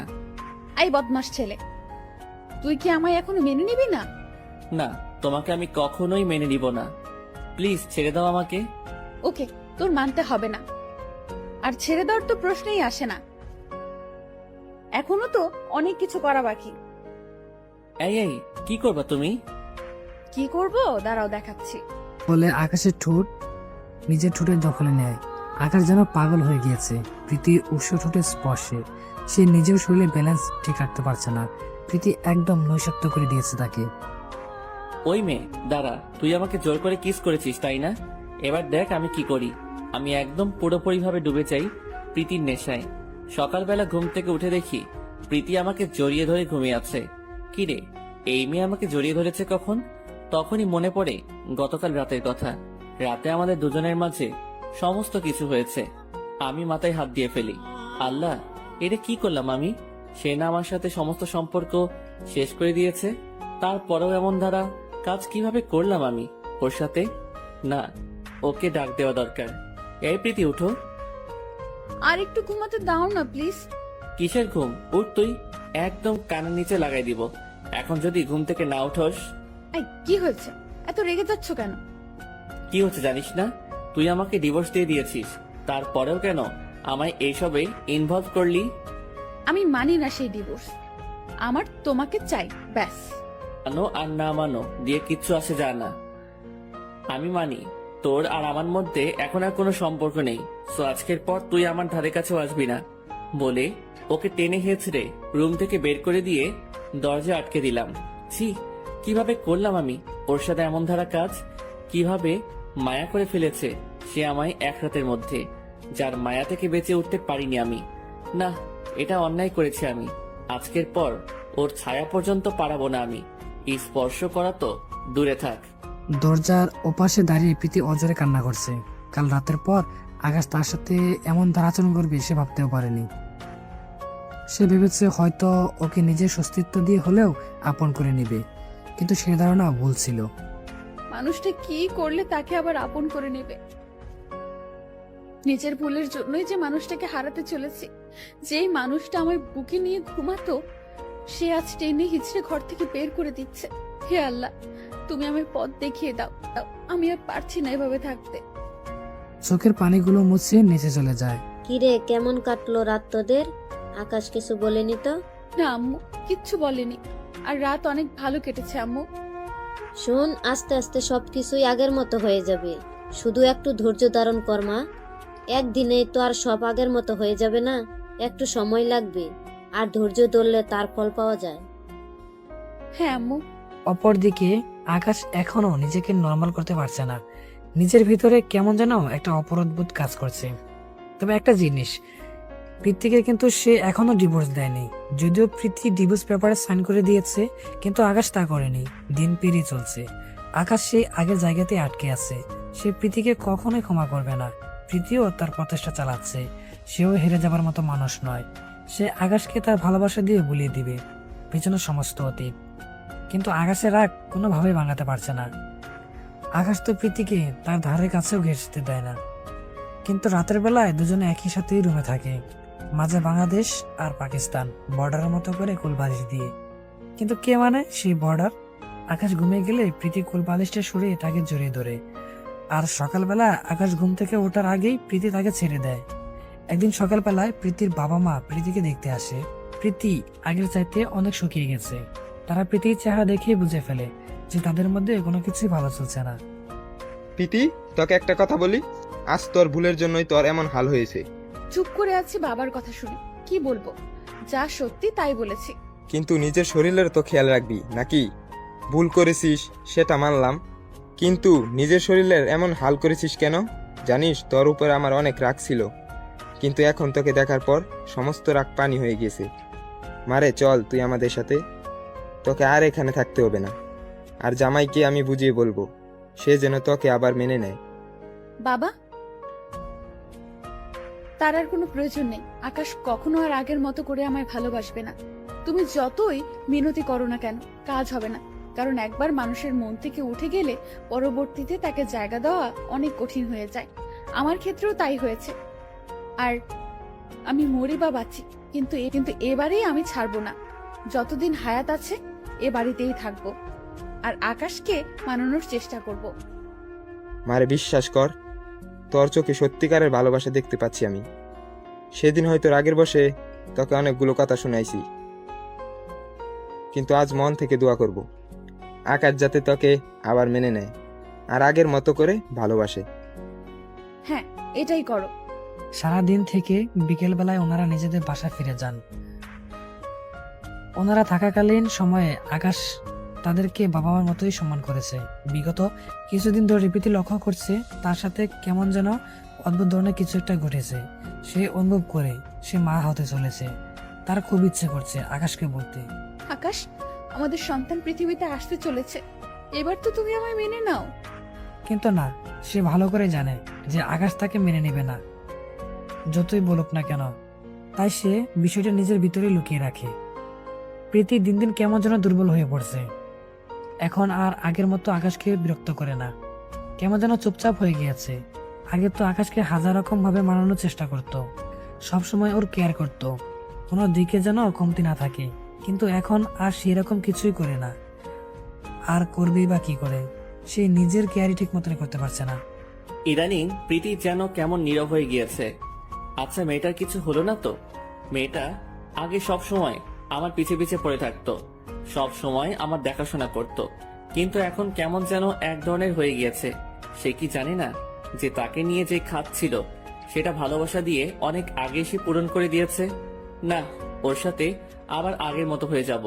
খুব ভালোবাসবো মেয়েটাকে, একদম শুরুতে যেমন বেসেছিলাম ঠিক তেমন করেই ভালোবাসবো। কিন্তু শুরুটা করব কিভাবে? সমস্ত কিছুই যে গুলিয়ে ফেলছি, আর ওকে ইগনোর করতে করতে কেমন যেন একটা সংকোচ বোধ চলে এসেছে নিজের মধ্যে। না, সময় করে বলে দিব যে ওকেও আমি ভালোবাসি, আর সবকিছু ভুলে গিয়ে আবার নতুন করে শুরু করতে চাই তোমার সাথে পথ চলা। একদিন রাতের বেলায় সবাই মিলে খেতে বসেছি, প্রীতিও আমাদের সাথে খেতে বসেছে। সে প্লেটে খাবার নিয়ে না খেয়ে সেটা হাত দিয়ে নাড়াচাড়া করছে। এই মেয়ে, না খেয়ে বসে আছো কেন? কোনো কথা বলছি না। আকাশের দিকে অসহায় দৃষ্টিতে তাকিয়ে নজরটা নিচে নামিয়ে ফেললাম।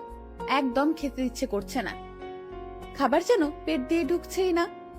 মুখটা পুরো তেতো হয়ে আছে, যা খাচ্ছি তাই যেন বিষের মতো মনে হচ্ছে। প্রীতির এমন আচরণ দেখে বুঝতে বাকি রইল না যে মেয়েটার কিছু একটা হয়েছে।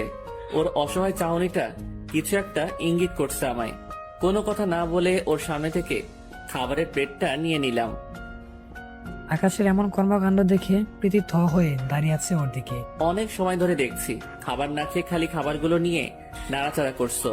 তোমার আর খেতে হবে না, আমি খাইয়ে দিচ্ছি। এখনই চোখের কোণ বেয়ে পানি পড়বে পড়বে অবস্থা। লোকটা আমায় খাইয়ে দিবে, যেটা বিশ্বাসই হচ্ছে না। কোনো কথা না বলে ওর হাত থেকে খাবারটা খেয়ে নিলাম। এখন কেমন যেন আবার তেতো লাগছে না। পুরোটা খাবার সে আমায় নিজ হাতে খাইয়ে দিয়েছে। ভেতরটা খুশিতে ভরে উঠেছে। খাবার শেষ করে উঠতে যাব, এমন সময় শাশুড়ি আম্মা বলল, প্রীতি বসো, সবার সাথে একটু কথা আছে। সবার খাওয়া শেষ হোক। আচ্ছা আম্মু। কিছুক্ষণ পর সবার তো খাওয়া শেষ, তাহলে এবার বলি। আমি চাচ্ছিলাম আমরা পরিবারের সকলে মিলে কোথাও ঘুরতে যাব। আকাশ, কি বলিস, কেমন হবে? হ্যাঁ আম্মু, অনেক ভালো হবে। অনেক দিন হয়েছে যে সবাই মিলে ঘুরতে যাওয়া হয় না। আচ্ছা, তাহলে কাল আমরা সবাই মিলে পাহাড়ি এলাকায় ঘুরতে যাব। সবাই রেডি হয়ে থেকে। এদিকে ভিতরে ভিতরে আকাশ তো সেই খুশি, কারণ এমন একটা সুন্দর প্লেস খুঁজছিল যেখানে সে প্রীতিকে প্রপোজ করবে। আমার দুনিয়াদারি যেন মুহূর্তের মধ্যেই পাল্টে গেল। প্রীতি বলে সজোরে চিৎকার করে জ্ঞান হারিয়ে ফেললাম। তারপর সবাই মিলে ওদের হসপিটাল নিয়ে যায়। এভাবেই কেটে যায় 3টা দিন। আজ 3 দিন পর জ্ঞান ফিরে এসেছে। জ্ঞান ফেরার পর প্রীতিকে কোথাও দেখতে পাচ্ছি না। পাশে তাকিয়ে দেখি একজন নার্স দাঁড়িয়ে আছে। এই যে নার্স, আপনি আমার প্রীতিকে দেখেছেন? সে কোথায়? আপনি প্লিজ ওকে একটু ডেকে দিন না। নার্স কেবিন থেকে বের হয়। এই যে আপনাদের মধ্যে প্রীতিকে, প্লিজ তিনি একটু ভেতরে আসুন। আকাশের আম্মু কেবিনের ভিতরে যায়। আকাশ ওর আম্মুকে দেখতে পেয়ে, আম্মু, প্রীতি কেমন আছে? সে ঠিক আছে তো? বাবা, তুই প্লিজ শান্ত হ। না, আমি শান্ত হব না। আগে বলো, প্রীতি ঠিক আছে তো? বাবা, প্রীতি আর এই দুনিয়ায় নাই। বলে কান্না করে দেয়। কোনো কথা বের হচ্ছে না আকাশের মুখ দিয়ে। এমন কথা শোনার পর চোখের জলে পুরো বালিশ ভিজে গেছে। আকাশকে রিলিজ করে বাড়িতে আনা হয়। তার দুনিয়াদারি কেমন যেন থমকে গেছে। প্রীতি এই দুনিয়ায় নাই, সেটা এখনো তার বিশেষ হচ্ছে না। কিভাবে পারলি তুই আমায় একা করে চলে যেতে? এখন আমার কি হবে? তুই কি একটাবারও ভাবলি না তুই ছাড়া যে আমি অসম্পূর্ণ? এখন আমার দেখাশোনা কে করবে? প্লিজ তুই ফিরে আয়। না হয় তুই যেখানে আছিস সেটাই আমাকেও নিয়ে চল। বলেই কান্না করতে থাকে। প্রীতি মারা গেছে আজ 1 মাস পূর্ণ হয়েছে। এই 1 মাসে আকাশ সূর্যের আলো পর্যন্ত দেখেনি। সারাটা দিন নিজেকে রুমের মধ্যে বন্দি করে রেখেছে। তার একটাই কথা, প্রীতিকে ছাড়া সে অসম্পূর্ণ। প্রীতি যা যা ব্যবহার করত সেখানে সেখানে প্রীতির হাতের ছোঁয়া লেগেছে। সেগুলো বুকের সাথে জড়িয়ে ধরে সারা দিন কান্না করে। আলমারিতে প্রীতির পছন্দের একটা জামদানির শাড়ি ছিল। আকাশ আলমারি খুলে সেটা নামায়, তারপর সেটাকে শক্ত করে জড়িয়ে ধরে। এটা তোর সবচাইতে পছন্দের একটা শাড়ি ছিল। এখন এই শাড়িগুলো কে পরবে? কে শাড়িগুলো পরে আমার সামনে বারবার ঘুরঘুর করবে? শুধু এই আশায় যে আমি তাকে কাছে টেনে নিব। আকাশ অজরে কান্না করছে শাড়িটাকে জড়িয়ে ধরে। ঠিক তখনই শাড়ি বাস থেকে কিছু একটা নিচে পড়ে। আকাশ সেটাকে হাতে নিয়ে দেখে একটা ফাইল, যেটাতে মেট্রোপলিটন হসপিটালের নাম লেখা। ফাইল খুলে দেখে তার ভিতরে লেখা ছিল কিভাবে শরীরের যত্ন নেবে, কিভাবে বেবির যত্ন নেবে। তার মানে প্রীতি মা হতে যাচ্ছিল, আর সে লুকিয়ে ডক্টর দেখিয়েছে। না হয়তো আমি জানতাম। এটা দেখার পর ইচ্ছে করছে গলা ফাটিয়ে চিৎকার করে কান্না করি। কলিজারে, তুই কেন আমায় বাঁচাতে গেলি? তোর জায়গায় আমি মরে যেতাম। তাও তো তুই আর আমার বেবিটা ভালো থাকতি। তোর মৃত্যুর জন্য যে আমি দায়ী। আমি যে নিজেকে কোনো দিনই ক্ষমা করতে পারবো না। বাকিটা জীবন কিভাবে কাটাবো আমি? আত্মহত্যা যে মহাপাপ। না হয় আমিও নিজেকে শেষ করে দিতাম। অতিরিক্ত প্রেসারের ফলে সেও মানসিক ভারসাম্য হারিয়ে ফেলে। তার উপরে খাওয়া দাওয়া নেই। একটা সময় অসুস্থ হয়ে বিছানায় পড়ে যায়। হয়তো প্রীতি তাকে স্মরণ করছে পরপরে সংসার করার জন্য দুজন মিলে। কলিজা, তুমি থাকো সেটাই, যেটাই থাকবে না কোনো মরণের ভয়। আমিও আসিতেছি সেটাই, মৃত্যু সুধা পান করিয়া দুজনে মিলিয়া করিব মৃত্যুকে জয়।